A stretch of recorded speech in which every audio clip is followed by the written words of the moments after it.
ಎಲ್ಲರಿಗೂ ನಮಸ್ಕಾರ. ಧ್ಯಾನ ಮತ್ತು ಸತ್ಸಂಗದ ವಿಶ್ವವಿದ್ಯಾಲಯ ಇದು. ಧ್ಯಾನ ಮತ್ತು ಸತ್ಸಂಗದ ವಿಶ್ವವಿದ್ಯಾನಿಲಯ. ವಿಶ್ವವಿದ್ಯಾನಿಲಯ ಅಂತ ಯಾಕೆ ಹೇಳಿದ್ರೆ ಅಂದ್ರೆ ಅಲ್ಲಿ ಎರಡು ವಿ ಇದೆ ನೋಡಿ, ಒಂದು ವಾಣಿ, ಇನ್ನೊಂದು ವಾಸುದೇವ್, ಎರಡಿದ್ದಾರೆ. ವಿಶ್ವವಿದ್ಯಾನಿಲಯ.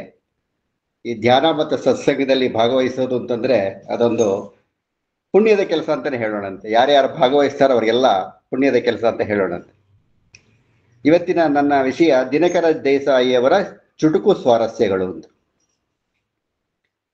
70-80ರ ದಶಕದಲ್ಲಿ ದಿನಕರ ದೇಸಾಯಿಯವರ ಚುಟುಕುಗಳು ಅನೇಕ ಪತ್ರಿಕೆಗಳಲ್ಲಿ, ವಿಶೇಷವಾಗಿ ಸುಧಾವಾರ ಪತ್ರಿಕೆಯಲ್ಲಿ ಪ್ರತಿ ವಾರ ಬರೋದು. ಬಹಳ ಸ್ವಾರಸ್ಯಕರ 4 ಸಾಲಿನ ಚುಟುಕುಗಳು. ಚುಟುಕುಗಳು ಅಂತ ಹೇಳಿದಾಗ ಅದರ ಹಿನ್ನೆಲೆಯನ್ನು ಸ್ವಲ್ಪ ಹೇಳಬೇಕಾಗತ್ತೆ. ಚುಟುಕು ಸಾಹಿತ್ಯಕ್ಕೆ ಅದರದ್ದೇ ಆದ ಒಂದು ದೊಡ್ಡ ಪರಂಪರೆ ಇದೆ. ನಮ್ಮ ಬೇಂದ್ರೆಯವರಿಂದ ಹಿಡಿದು ಶಿವರಾಮ ಕಾರಂತರನ್ನ ತನಕ ಎಲ್ಲ ಸಾಹಿತಿಗಳು ಕೂಡ ಅವಕಾಶ ಸಿಕ್ಕಾಗೆಲ್ಲ ಸಣ್ಣ ಸಣ್ಣ ಚುಟುಕುಗಳಲ್ಲಿ ದೊಡ್ಡ ದೊಡ್ಡ ಅಭಿಪ್ರಾಯಗಳನ್ನ ಮಂಡನೆ ಮಾಡಿದ್ದಾರೆ. ಅದರಲ್ಲಿ ವಿಶೇಷವಾಗಿ ದಾರಾ ಬೇಂದ್ರೆಯವರು ಎಷ್ಟು ಚೆನ್ನಾಗಿ 4 ಲೈನ್ಗಳಲ್ಲಿ ಜೀವನದ ಸ್ವಾರಸ್ಯವನ್ನೇ ಹೇಗೆ ಹೇಳ್ಬಿಡ್ತಾರೆ ಅಂತ ಅಂದ್ಬಿಟ್ಟು, ಮೊದಲು ನಾನು ದಿನಕರ ದೇಸಾಯಿನ ಪ್ರಾರಂಭ ಮಾಡೋದಕ್ಕೆ ನಿಮಗೆ ಒಂದು ಇದು ಪ್ರಿಯಾಂಬಲ್ ಅಂತ ಕೊಡ್ತಾ ಇದ್ದೀನಿ. ನಾನು ಬೇಂದ್ರೆ ಅವ್ರು ಹೇಳ್ತಾರೆ ನೋಡಿ, ಹುಸಿ ನಗುತ ಬಂದೇವ ನುಸು ನಗುತ ಬಾಳೋಣ. ಎಲ್ಲರೂ ಹೊತ್ಕೊಳ್ತಾನೆ ಬರೋದು. ಹುಸಿ ನಗುತ ಬಂದೇವ ನುಸು ನಗುತ ಬಾಳೋಣ, ತುಸು ನಗುತ ತೆರಳೋಣ.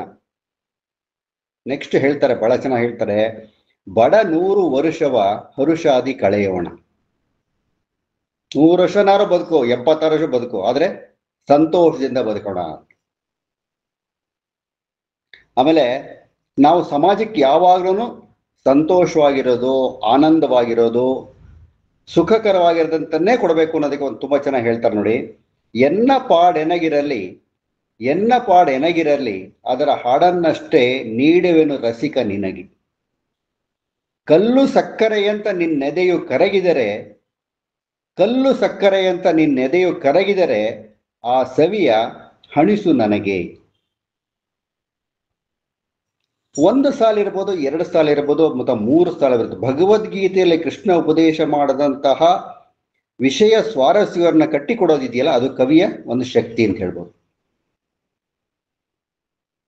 ಎಷ್ಟು ಚೆನ್ನಾಗಿ ಹೇಳ್ತಾರೆ ನೋಡಿ. ಇನ್ನೊಂದು, ನಾವು ಜೀವನ ಹೇಗೆ ಮಾಡ್ಬೇಕು ಅಂತ ಹೇಳೋದಕ್ಕೆ, ಒಬ್ಬರು ಮತ್ತೊಬ್ಬರನ್ನು ತುಳಿದು ಬದುಕಬಾರದು, ತಿಳಿದು ಬದುಕಬೇಕು. ಒಂದು ಸಣ್ಣ ಅಕ್ಷರ ಎಷ್ಟು ವ್ಯತ್ಯಾಸ ಬರುತ್ತೆ ನೋಡಿ. ಅದೇ ತರ ನಮ್ಮ CP ಕೃಷ್ಣಕುಮಾರ್ ಅಂತ ಮೈಸೂರಿನಲ್ಲಿ, ಅವರು ಅಷ್ಟೇ ಬಹಳ ಚುಟುಕುಗಳನ್ನು ಬರೆದಿದ್ದಾರೆ. ಈಗಂತೂ ಎಲ್ಲ ಸಾಹಿತ್ಯಗಳು ಕೂಡ ಚುಟುಕವನ್ನ ತಮ್ಮ ಒಂದು ಭಾಗವಾಗಿ ಅಭ್ಯಾಸ ಮಾಡಿ, ಅಂದ್ರೆ ಒಂದು 3-4 ಪುಟಗಳಲ್ಲಿ ಹೇಳಬಹುದಾದಂತಹ ವಿಷಯವನ್ನ, ಅಥವಾ 2-3 ಪುಟಗಳಲ್ಲಿ ಹೇಳಬಹುದಾದಂತಹ ವಿಷಯವನ್ನ 4 ಸಾಲುಗಳಲ್ಲಿ ಗಟ್ಟಿ ಪದಗಳಲ್ಲಿ ಅರ್ಥಪೂರ್ಣವಾಗಿ ಹೇಳೋದಿದೆಯಲ್ಲ, ಅದು ಕವಿಯ ಶಕ್ತಿ. CPK ಅವರು ಬರೆಯುವಾಗ ಏನಂತಾರೆ, ಅಲ್ಲೊಂದು ಸಣ್ಣ ಮೊನಚು ಚುಚ್ಚು ಅಂತ ಇಟ್ಟಿರ್ತಾರೆ. ಹೊಂದಾಣಿಕೆ ಇಲ್ಲದ ದಂಪತಿ ಒಟ್ಟಿಗೆ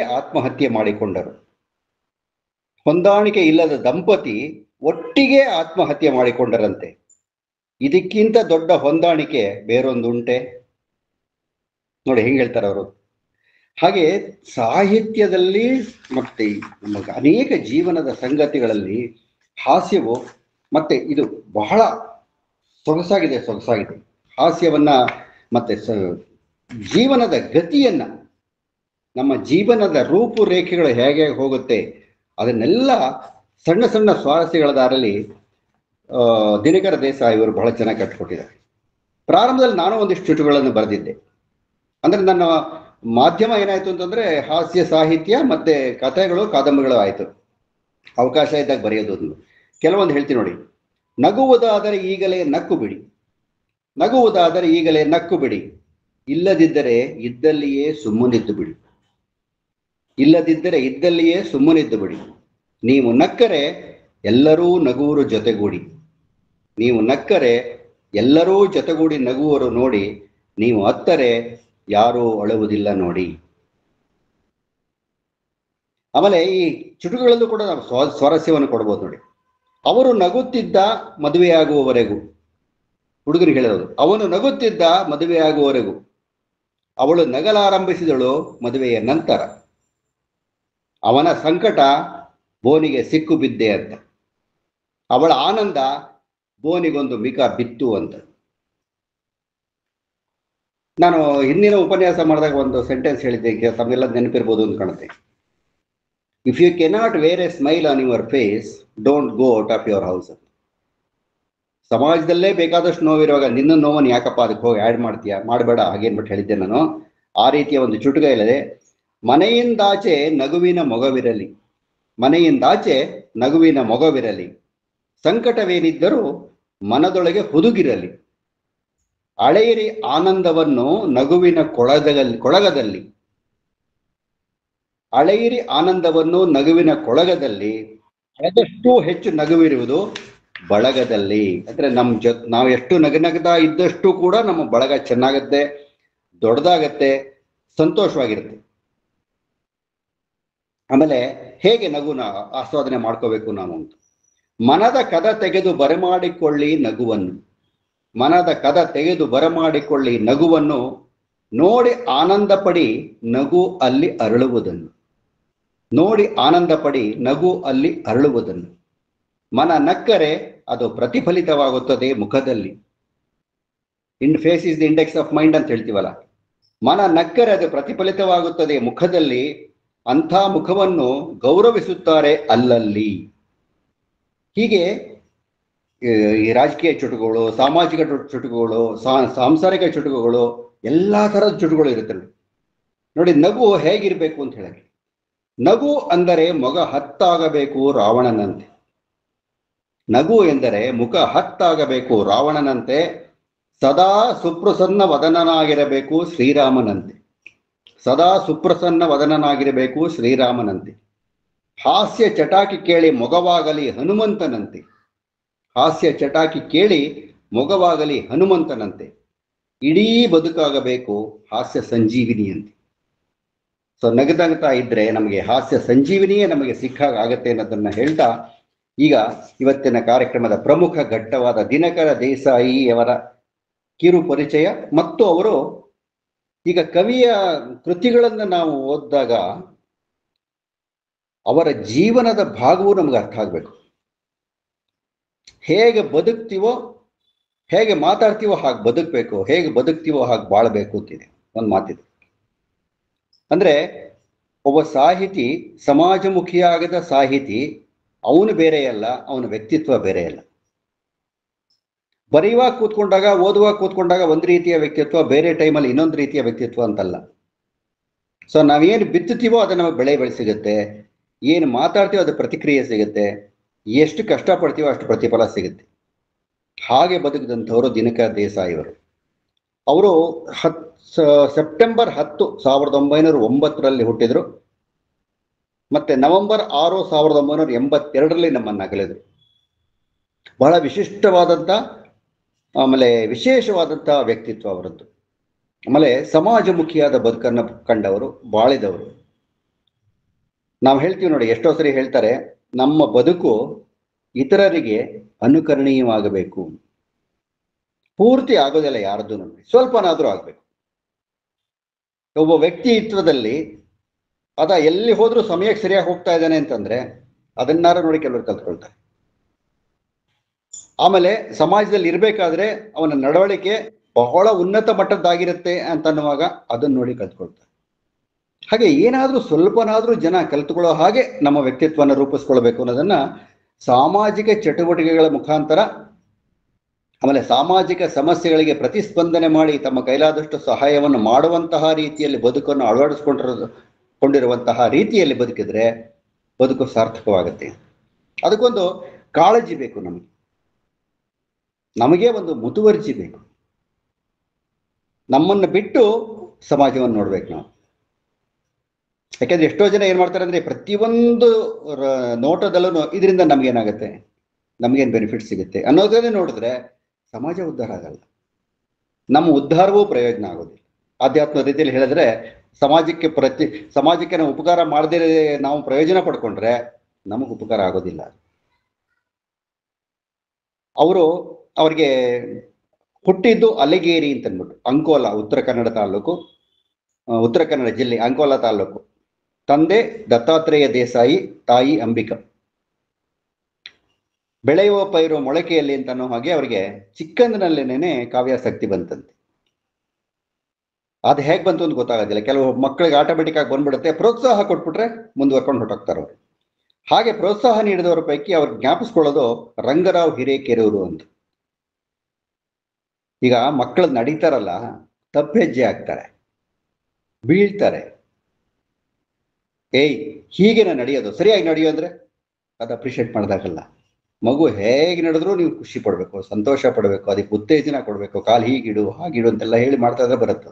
ಹಾಗೆ ಕಾವ್ಯಾಸಕ್ತಿ ಇರತಕ್ಕಂಥ ವ್ಯಕ್ತಿಗಳಲ್ಲಿ ಕೂಡ, ಕಾವ್ಯಾಸಕ್ತಿ ಒಂದೇ ಅಲ್ಲ, ನಮ್ಮ ಕುಟುಂಬಗಳಲ್ಲಿ ಯಾವುದೇ ಮಕ್ಕಳು ಯಾವುದಾದರೂ ಒಂದು ಕಲೆಯಲ್ಲಿ ಆಸಕ್ತಿ ವಹಿಸಿದ್ದಾರೆ ಅಂತ ನಮಗೆ ತಿಳಿದ್ರೆ ಉತ್ತೇಜನ ಕೊಡಬೇಕು. ಒಂದು ಸ್ಟೆಪ್ಪಿಂಗ್ ಸ್ಟೋನ್, ಕೈ ಹಿಡಿದು ನಡೆಸ್ದಂಗೆ ಅದು. ಆಮೇಲೆ ಬೆಳ್ಕೊಂಡು ಹೋಗೋದು ಅವರ ಚಾಕಚಕ್ಯತೆ ಮತ್ತು ಅವರ ಕೆಪಾಸಿಟಿ ಮೇಲೆ ಹೋಗುತ್ತೆ. ಬಟ್ ಸಪೋರ್ಟ್ ನಾವು ಕೊಡಬೇಕು. ಹಾಗೆ ಸಪೋರ್ಟ್ ಕೊಟ್ಟವರು ರಂಗರಾವ್ ಹಿರೇಕೆರೂರು ಅಂತ ಅಂದ್ಬಿಟ್ಟು. ಆಮೇಲೆ ಅವರು ದಿನಕರ ದೇಸಾಯಿ ಅವರು ಧಾರವಾಡದಲ್ಲಿ ಮೆಟ್ರಿಕ್ ಪರೀಕ್ಷೆಯನ್ನ ಪಾಸ್ ಮಾಡ್ತಾರೆ. ಅವರಿಗೆ BM ಶ್ರೀ ಅವರ ಇಂಗ್ಲಿಷ್ ಗೀತೆಗಳು ಬಹಳ ಪ್ರಭಾವ ಇತ್ತು. ಈಗ ನಾವು ಸಾಹಿತ್ಯ ಆಸಕ್ತಿ, ಸಂಗೀತಾಸಕ್ತಿ, ನೃತ್ಯಾಸಕ್ತಿ ಬೆಳೆಸ್ಕೊಂಡಾಗ ಅದರಲ್ಲಿ ಯಾರ್ಯಾರು ಪರಿಶ್ರಮ ಪಟ್ಟಿದ್ದಾರೆ ಅವ್ರನ್ನೆಲ್ಲ ಅಧ್ಯಯನ ಮಾಡ್ತೀವಿ ನಾವು. ಅವ್ರ ಪ್ರಾರಂಭ ಹೇಗಿತ್ತು, ಯಾವ ಗುರುಗಳ ಹತ್ರ ಅಧ್ಯಯನ ಮಾಡಿದ್ರು, ಯಾವ ಗುರುಗಳ ಶಿಷ್ಯರಾಗಿದ್ರು, ಅವರು ಎಷ್ಟು ಕಷ್ಟಪಟ್ಟು, ಇದನ್ನೆಲ್ಲ ನಾವು ಅಧ್ಯಯನ ಮಾಡಿದಾಗ ನಾವು ಮುಂದೆ ಹೆಜ್ಜೆ ಇಡಕ್ಕೆ ಅನುಕೂಲ ಆಗುತ್ತದೆ. ಹಾಗೆ BM ಶ್ರೀ ಅವರ ಇಂಗ್ಲಿಷ್ ಗೀತೆಗಳಿಂದ ಪ್ರಭಾವಿತರಾದಾಗ ಅದನ್ನು ಸಾಕಷ್ಟು ಅಧ್ಯಯನ ಮಾಡಿದ್ರು ಅವರು. ಆಮೇಲೆ ಅಲ್ಲಿಂದ ಬೆಂಗಳೂರಿಗೆ ಬಂದರು. ಬೆಂಗಳೂರಿನಲ್ಲಿ BA ಕನ್ನಡ ಮಾಡ್ತಾರೆ. ಇತಿಹಾಸ ರಾಜ್ಯಶಾಸ್ತ್ರದ MA ಮೈಸೂರಲ್ಲಿ ಮಾಡ್ತಾರೆ. ಆ ಮೈಸೂರಿನಲ್ಲಿ ಇದ್ದಾಗ ಅವರಿಗೆ ಸಾಹಿತ್ಯದ ತುಂಬಾ ಪ್ರಭಾವ ಬೀರ್ತು. BM ಶ್ರೀ ಅವರ ಇಂಗ್ಲಿಷ್ ಗೀತೆಗಳನ್ನು ಮೊದಲು ಓದಿದ್ರು, ಈಗ ಅವ್ರು ನೋಡೋ ಹಂಗಾಯ್ತು. ಅಲ್ಲಿ BM ಶ್ರೀಕಂಠಯ್ಯನವರು, V ಸೀತಾರಾಮಯ್ಯನವರು, TS ವೆಂಕಣ್ಣಯ್ಯನವರು, ಇವರೆಲ್ಲ ಅನುಬಂಧ ಸಿಕ್ತು ಅಲ್ಲಿ ಅವ್ರಿಗೆ. ಸೊ ಸಾಹಿತ್ಯ ಅವರಲ್ಲಿ ಬೀಜ ಏನಿತ್ತು, ಸಾಹಿತ್ಯದ ಒಂದು ಬೀಜ, ಅದು ಚಿಗುರೊಡೆಯೋದಕ್ಕೆ ಮೈಸೂರು ಅವರಿಗೆ ಅವಕಾಶ ಕೊಟ್ಟು, ಅವರೊಬ್ಬರಿಗೆ ಅಂತಲ್ಲ ಅನೇಕ ಮಂದಿಗೆ ಮೈಸೂರು ಆ ವಿಚಾರದಲ್ಲಿ ಇದಾಗಿದೆ. ಆಮೇಲೆ ಮತ್ತೆ ಅಲ್ಲಿಂದ ಬಾಂಬೆಗೆ ಹೋಗ್ತಾರೆ ಅವರು ಸ್ಟಡೀಸ್ ಕಂಟಿನ್ಯೂ ಮಾಡೋದಕ್ಕೆ. ಬೊಂಬಾಯಿ ಕಾಲೇಜಿನಿಂದ MA LLB ಪದವಿ ಪಡ್ಕೊಳ್ತಾರೆ. ಆಮೇಲೆ ಸ್ವಲ್ಪ ಅವ್ರಿಗೆ ಈ ಕಡೆ ಆ ಕಡೆ ಸಾಮಾಜಿಕ ಚಟುವಟಿಕೆಗಳು ಅದರ ಕಡೆ ಎಲ್ಲ ಆಸಕ್ತಿ ಬಂದಿರುತ್ತೆ. ಬೊಂಬಾಯಲ್ಲಿ ಭಾರತ್ ಸೇವಾ ಸಮಾಜ ಅಂತ ಇರುತ್ತೆ, ಅದಕ್ಕೆ ಮೆಂಬರ್ ಆಗ್ತಾರೆ. ಅವರು ಬರವಣಿಗೆ ಪ್ರಾರಂಭ ಮಾಡಿದ್ದ ಆಮೇಲೆ ಸಂಯುಕ್ತ ಕರ್ನಾಟಕದಲ್ಲಿ ಅಸೆಂಬ್ಲಿಯಿಂದ ಗ್ಯಾಲರಿಗೆ ಅಂತ ಒಂದು ಕಾಲಮ್, ಅಸೆಂಬ್ಲಿನಲ್ಲಿ ಏನೇನು ನಡೆಯುತ್ತೆ ವಿಚಾರಗಳು ಅದೆಲ್ಲ ಗ್ಯಾಲರಿಗೆ ಹೇಗಾಗಿ ಬರುತ್ತೆ ಆ ವಿಚಾರದಲ್ಲಿ ಅದನ್ನು ಬರೆದವರು. ಆಮೇಲೆ ಅವರಿಗೆ ಈ ಸ್ವಲ್ಪ ಕಾರ್ಮಿಕರು, ರೈತರು, ಆಮೇಲಿಂದ ಅವರಿಗೆ ಜೀವನದಲ್ಲಿ ವಿಪರೀತ ಕಷ್ಟ ಇದೆ, ಮೇಲೆ ಬರಕ್ಕೆ ಆಗ್ತಾ ಇಲ್ಲ ಅಂಥವ್ರಿಗೆ ಒಂದು ಸಂಘಟನೆ ಮಾಡಬೇಕು ಅಂತ ಆಗಿನ ಕಾಲದಲ್ಲೇ ಬಂತವ್ರಿಗೆ. ಅವಾಗ ಏನ್ ಮಾಡಿದ್ರು, ಈ ಗೋಕಾಕ್ನಲ್ಲಿ ಹತ್ತಿ ಗಿರಣಿ ಕಾರ್ಮಿಕರ ಹೋರಾಟಕ್ಕೆ ಇವರು ಮುಂದಾಳತ್ವ ತಗೋತಾರೆ. ನೋಡಿ, ಬೊಂಬಾಯಿ ಎಲ್ಲ ಆಯ್ತು, ಈ ಕಡೆ ಗೋಕಾಕ್ ಎಲ್ಲ ಆಯ್ತು, ಅವ್ರ ಪ್ರವೃತ್ತಿ ಏನಾಯ್ತು. ಆಮೇಲೆ ನೆಕ್ಸ್ಟ್ ಬೊಂಬಾಯಲ್ಲೂ ಕೂಡ ಕಡಲ ಹೋರಾಟಗಾರರ ಸಂಘದ ಅಧ್ಯಕ್ಷರಾಗ್ತಾರೆ. ಬೊಂಬಾಯಿನಲ್ಲಿ ಬೇಸಿಕಲಿ ಇದಿರುತ್ತಲ್ಲ, ಟೀ ಇರುತ್ತಲ್ಲ, ಅಲ್ಲಿ ಇವ್ರು ಮೀನು ಹಿಡಿಯಕ್ಕೆ ಹೋಗೋದು ಮಾಡೋದೆಲ್ಲ ಇರ್ತಾರಲ್ಲ, ಅವ್ರವ್ರ ಸಮಸ್ಯೆಗಳು ಬೇಕಾದಷ್ಟು ಇರುತ್ತೆ. ಆ ಸಮಸ್ಯೆಗಳನ್ನೆಲ್ಲ ಪರಿಹಾರ ಮಾಡೋದಕ್ಕೆ ಇವರೊಬ್ಬ ಅಧ್ಯಕ್ಷ ಆಗ್ತಾರೋ. ಆಗಿನ ಕಾಲದಲ್ಲೇ ಅವರು ಇಲ್ಲಿ ದೇವರಾಜ ಅರಸು ಅವರು ಪ್ರಾರಂಭ ಮಾಡೋದಲ್ಲ, ಯಾರ ಭೂಮಿ ಉಳಿತಾ ಇದನೋ ಅವನೇ ಹೊಲದೊಡೆಯ ಅಂತ. ಆ ರೀತಿಯ ಆಂದೋಲನ ಅಲ್ಲಿ ಮಹಾರಾಷ್ಟ್ರದಲ್ಲೂ ಸ್ಟಾರ್ಟ್ ಆಯ್ತು. ಅದಕ್ಕೂ ಮುಂದಾಳತ್ವ ವಹಿಸಿದ್ರು ಇವರು. ಅವಾಗ ಇವ್ರನ್ನ ಬ್ರಿಟಿಷ್ ಸರ್ಕಾರ 5 ವರ್ಷ ಜೈಲು ಶಿಕ್ಷೆ ಹಾಕಿತ್ತಂತೆ. ಈ ತರ ಅವರಿಗೆ ಸಾಮಾಜಿಕ ಚಳವಳಿ, ಸಾಮಾಜಿಕ ಚಟುವಟಿಕೆಗೆ ಬಹಳ ಪ್ರಾಮುಖ್ಯತೆ ಕೊಡ್ತಾ ಇದ್ರು. ಆಮೇಲೆ ಜನಸೇವಕ ಅಂತ ಒಂದು ಪತ್ರಿಕೆಯಲ್ಲಿ ಲೇಖನಗಳನ್ನು ಬರೆಯಕ್ಕೆ ಶುರು ಮಾಡಿದ್ರು. ನೋಡಿ, ಯಾವಾಗ ಮನುಷ್ಯ ಸಮಾಜಮುಖಿ ಆಗ್ತಾನೆ, ಸಮಾಜದಲ್ಲಿರ್ತಕ್ಕಂಥ ಬಹಳಷ್ಟು ಸಮಸ್ಯೆಗಳು ಪರಿಹಾರವಾಗದೆ ಉಳ್ಕೊಳ್ಳುತ್ತೆ. ಅದನ್ನೆಲ್ಲ ಪತ್ರಿಕೆಗಳ ಮುಖಾಂತರ ಪ್ರಚಾರ ಪಡಿಸಿ ಜನಗಳನ್ನ ಸಂಘಟನೆ ಮಾಡೋದು, ಆ ಸಂಘಟನೆ ಮಾಡಕ್ಕೆ ಮುಖಾಂತರ ಸಮಸ್ಯೆಗೆ ಒಂದು ಪರಿಹಾರ ಕಂಡುಕೊಳ್ಳೋದು. 1955ರಲ್ಲಿ ಆ ಜನಸೇವಕ ಪತ್ರಿಕೆಯನ್ನ ಅವರೇ ಸ್ಟಾರ್ಟ್ ಮಾಡ್ತಾರೆ ಅಂಕೋಲಾದಲ್ಲಿ. 17 ವರ್ಷ ನಡೆಸ್ತಾರೆ ಅದನ್ನು. ಹಳ್ಳಿಯಿಂದ ಬಂದಿರ್ತಾರಲ್ಲ ಅವರು, ಹಳ್ಳಿ ನಡೆಸ್ಬೇಕು ಅದನ್ನ ಹಾಗೆ ಅಂತ. ಆಮೇಲೆ 1953ರಲ್ಲಿ ಕೆನರಾ ವೆಲ್ಫೇರ್ ಸೊಸೈಟಿ ಅಂತ ಸ್ಥಾಪನೆ ಮಾಡ್ತಾರೆ. ಎಲ್ಲಿ? ಅಂಕೋಲಾದಲ್ಲಿ ಕೆನರಾ ವೆಲ್ಫೇರ್ ಸೊಸೈಟಿ ಅಂತ. ಆಗಿನ ಕಾಲದಲ್ಲೇ ಮಕ್ಕಳಿಗೆ ಎಜುಕೇಶನ್ಗೆ ಬಹಳ ಕಷ್ಟ ಇತ್ತು. ಫೀಸ್ ಕೊಡೋದಾಗ್ಲಿ ಇನ್ನೊಂದಾಗ್ಲಿ ಮತ್ತು ಬಹಳ ಕಷ್ಟ ಇತ್ತು. ಇವಾಗ ಇವ್ರೇನ್ ಮಾಡಿದ್ರು, ತೀರಾ ಬಡತನದಲ್ಲಿರ್ತಕ್ಕಂತಹ ಕುಟುಂಬಗಳಿಗೆ ಉಚಿತ ಶಿಕ್ಷಣ ಸಿಗಬೇಕು ಹಾಗೆ ಅಂತ ಅಂದ್ಬಿಟ್ಟು ಜನತಾ ವಿದ್ಯಾಲಯ ಅಂತ ಸ್ಟಾರ್ಟ್ ಮಾಡ್ತಾರೆ.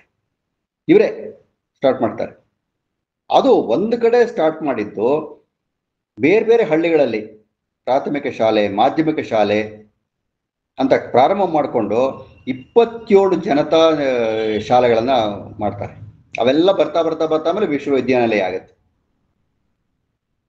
ಅಂಕೋಲಾದಲ್ಲಿ ಗೋಖಲಿ ಸೆಂಟನರಿ ಕಾಲೇಜ್ ಶುರು ಮಾಡ್ತಾರೆ 1953ರಲ್ಲಿ. ಆಮೇಲೆ 2006ರಲ್ಲಿ ಅದರ ಸುವರ್ಣ ಮಹೋತ್ಸವ ಕೂಡ ಆಗುತ್ತೆ. ಇದರ ಜೊತೆಗೆ ಅವರು ಬಾಂಬೆ ಮುನ್ಸಿಪಲ್ ಕಾರ್ಪೊರೇಷನ್ ನಲ್ಲಿ 13 ವರ್ಷ ಸದಸ್ಯರಾಗಿರ್ತಾರೆ. ಬಾಂಬೆ ಮುನ್ಸಿಪಲ್ ಆಗಿನ ಕಾಲದಲ್ಲಿ ಬಾಂಬೆ ಮುನ್ಸಿಪಲ್ ಕಾರ್ಪೊರೇಷನ್ 13 ವರ್ಷ ಸದಸ್ಯರಾಗಿರ್ತಾರೆ. ಆಮೇಲೆ 1967ರಲ್ಲಿ ಉತ್ತರ ಕನ್ನಡ ಜಿಲ್ಲೆಯಿಂದ ಪಕ್ಷೇತರರಾಗಿ MP ಆಗ್ತಾರೆ ನೋಡಿ, ಮೆಂಬರ್ ಆಫ್ ಪಾರ್ಲಿಮೆಂಟ್ ಕೂಡ ಆದ್ರು. ಇಷ್ಟೆಲ್ಲ ಆದ್ರೂ ಬಹಳ ಸರಳ, ಬಹಳ ಸಜ್ಜನಿಕೆ, ಸಮಾಜಮುಖಿ ವ್ಯಕ್ತಿತ್ವ, ಮಾತು ಮೃದು. ಏನಾರು ಅವ್ರ ಕೈಯಿಂದ ಸಾಧನೆ ಆಯ್ತು ಅಂದ್ರೆ ನಾನ್ ಮಾಡಿದ್ದಲ್ಲಪ್ಪ, ಭಗವಂತ ನಡೆಸಿದ್ದು, ನೀವೆಲ್ಲ ನಡೆಸಿದ್ದೀರ ಅನ್ನೋ ಒಂದು ಉದಾತ್ತವಾದ ಮನೋಭಾವ. ಅಂದ್ರೆ ಯಾವ ಸಂಘ ಜೀವಿಗೆ ಹೇಗೆ ನಮ್ರತಾ ಮನೋಭಾವ ಇರುತ್ತೋ ಅದೇ ರೀತಿಯ ನಮ್ರತಾ ಭಾವವನ್ನ ದಿನಕರ ದೇಸಾಯಿ ಇಟ್ಕೊಂಡಿದ್ರು. ನಾವೆಲ್ಲ ಅವಾಗ ಚಿಕ್ಕವರಾಗಿದ್ದಾಗ ಸುಧಾ ಪತ್ರಿಕೆ ಬಂದ ತಕ್ಷಣ ಅದರಲ್ಲಿ ಒಂದು 2 ಪುಟದ್ದು ಇದು ಪೊಲಿಟಿಕಲ್ ಕಾಮೆಂಟ್ ಇರೋದು, ಅದ್ರಲ್ಲಿ ಒಂದು ಚುಟುಕ ಇದ್ದೇ ಇರಬೇಕು. ಸೊ ಹಾಗೆ ಬರೋ ಸ್ವಾರಸ್ಯ ಬಂದ್ರೆ ನಾವು ಅವ್ರನ್ನ ಮೆಚ್ಕೊಂಡಿದ್ದು. ಅವರ ನೆನಪಿನೆಲ್ಲ ಕೂಡ ನಾವು ಒಂದು ಹಾಸ್ಯೋತ್ಸವವನ್ನು ಬೆಂಗಳೂರಲ್ಲಿ ನ್ಯಾಷನಲ್ ಕಾಲೇಜಲ್ಲಿ ಮಾಡಿದ್ದು. ಅವಾಗ ಬಹಳ ಚೆನ್ನಾಗಿತ್ತು ಅದು. ಆಮೇಲೆ ಅವ್ರು ಏನು ಹೇಳಬೇಕಾದ್ರೂ ಬಹಳ ನಮ್ರತೆಯಿಂದ ಅದೇ 4 ಸಾಲಿನ ಚುಟುಕುಗಳಲ್ಲಿ ಹೇಳ್ಬಿಡ್ತಾರೆ ಅವರು. ಅದೇ ಅದರ ಸ್ವಾರಸ್ಯ. ಅವ್ರಿಗೆ 60 ವರ್ಷ ಆದಾಗ ಅವ್ರ ಸ್ನೇಹಿತರೆಲ್ಲ ಬಂದು ಬಹಳ ಸಂತೋಷದಿಂದ ಇದ್ರಲ್ಲ ಎಲ್ಲ ಜೊತೆನಲ್ಲಿ, ದೇಸಾಯಿ ಅವ್ರಿಗೆ 60 ವರ್ಷ ಆಗಿದೆ, ನಾವು ಅವ್ರಿಗೆ ಷಷ್ಠಬ್ದಿ ಸಮಾರಂಭ ಮಾಡಬೇಕು ಹಾಗೆ. ಷಷ್ಠಬ್ದಿ ಅಂತಂದಾಗ ಒಂದು ಪ್ರಸಂಗ ನನಗೆ ಜ್ಞಾಪಕ ಬರುತ್ತೆ. ಒಬ್ರು 60 ವರ್ಷ ಆಯ್ತಂತೆ, ಷಷ್ಠಬ್ದಿ ಸಮಾರಂಭಕ್ಕೆ ಇನ್ವಿಟೇಷನ್ ಕೊಟ್ಟಿದ್ದಾರೆ. ಅದು ಬರವಣಿಗೆ ಹೇಗಿರ್ಬೇಕಂದ್ರೆ ಷಷ್ಠ್ಯಬ್ಧಿ ಮಹಾಪ್ರಾಣ ಇರಬೇಕು. ವಾ ಬಿ ದಾವತ್ತು ಮಹಾಪ್ರಾಣ, ಷಷ್ಠ್ಯಬ್ಧಿ ಇರ್ಬೇಕದು.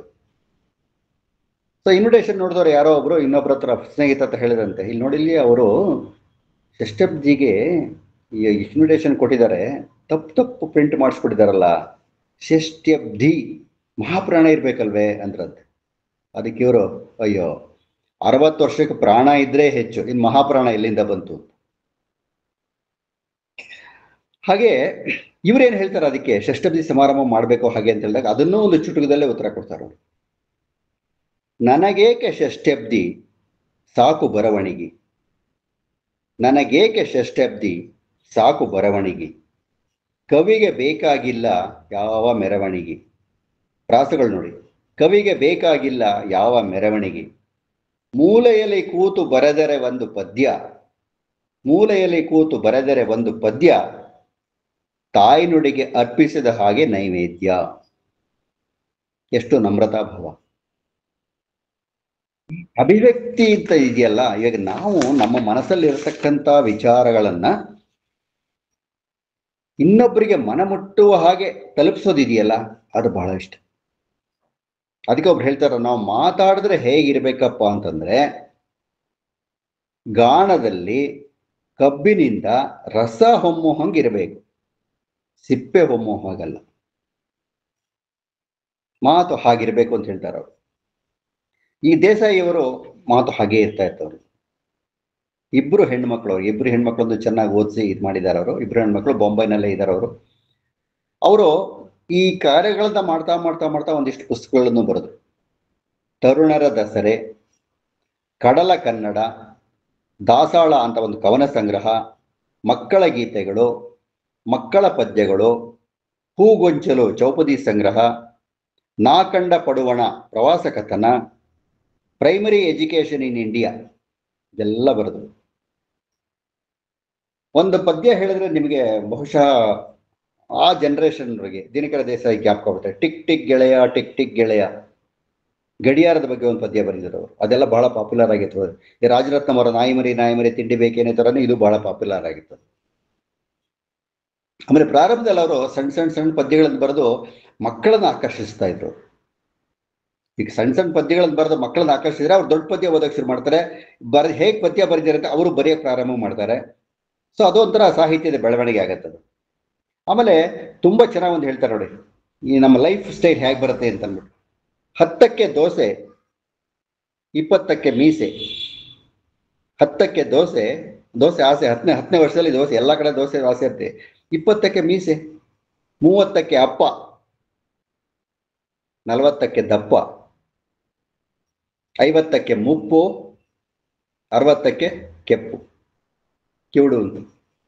ಜೀವನ ಶೈಲಿ ಹೇಗೆ ಬರುತ್ತೆ ಹಾಗೆ ಅಂತ. ಆಮೇಲೆ ಇವ್ರದ್ದು ಪ್ರತಿಯೊಂದು ಕವನದಲ್ಲೂ ಕೂಡ ಒಂದು ಒಳ್ಳೆಯ ಸಂದೇಶ, ಒಳ್ಳೆಯ ಸಂದೇಶವನ್ನ ಕೊಟ್ಟು ಆ ಕವನವನ್ನು ಬರ್ತಾರೆ. ಸುಮ್ಮನೆ 4 ಸಾಲಿನ ಪದ್ಯ ಏನೋ ಒಂದು ಬರೆದು ಬಿಡ್ಬೇಕು ಅಂತಲ್ಲ ಅದು.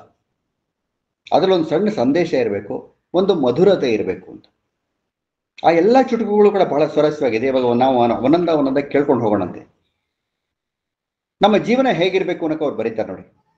ನಡತೆಗೆ ಬೇಕು ಒಳ್ಳೆಯ ಗುಣ, ನಡತೆಗೆ ಬೇಕು ಒಳ್ಳೆಯ ಗುಣ, ಬಾಳ್ವೆಗೆ ಬೇಕು ತಕ್ಕಷ್ಟು ಹಣ, ಬಾಳ್ವೆಗೆ ಬೇಕು ತಕ್ಕಷ್ಟು ಹಣ. ಯಾರಿಗಿಲ್ಲ ಹೇಳಿ ಕಷ್ಟಗಳ ಕ್ಷಣ, ಯಾರಿಗಿಲ್ಲ ಹೇಳಿ ಕಷ್ಟಗಳ ಕ್ಷಣ, ಹೊಂದಿ ನಡೆದರೆ ಅದೇ ಆನಂದ ಧನ. ಹೊಂದಿ ನಡೆದರೆ ಇದೆಯಲ್ಲ, ಇದು ಬಹಳ ಯಾವ ಕಾಲಕ್ಕೂ, ಯಾವ ಕುಟುಂಬಕ್ಕೂ, ಎಂಥ ಸ್ನೇಹಕ್ಕೂ, ಪರಸ್ಪರ ವಿಚಾರಗಳಿಗೆ ಮನ್ನಣೆ ಕೊಡೋದಕ್ಕೂ ಈ ಹೊಂದಾಣಿಕೆ ಇದೆಯಲ್ಲ ಬಹಳ, ಆ ಹೊಂದಾಣಿಕೆ ಅನ್ನೋದನ್ನ ಬಹಳ ಮುಖ್ಯ ಅಂತ ಹೇಳ್ತಾರೆ.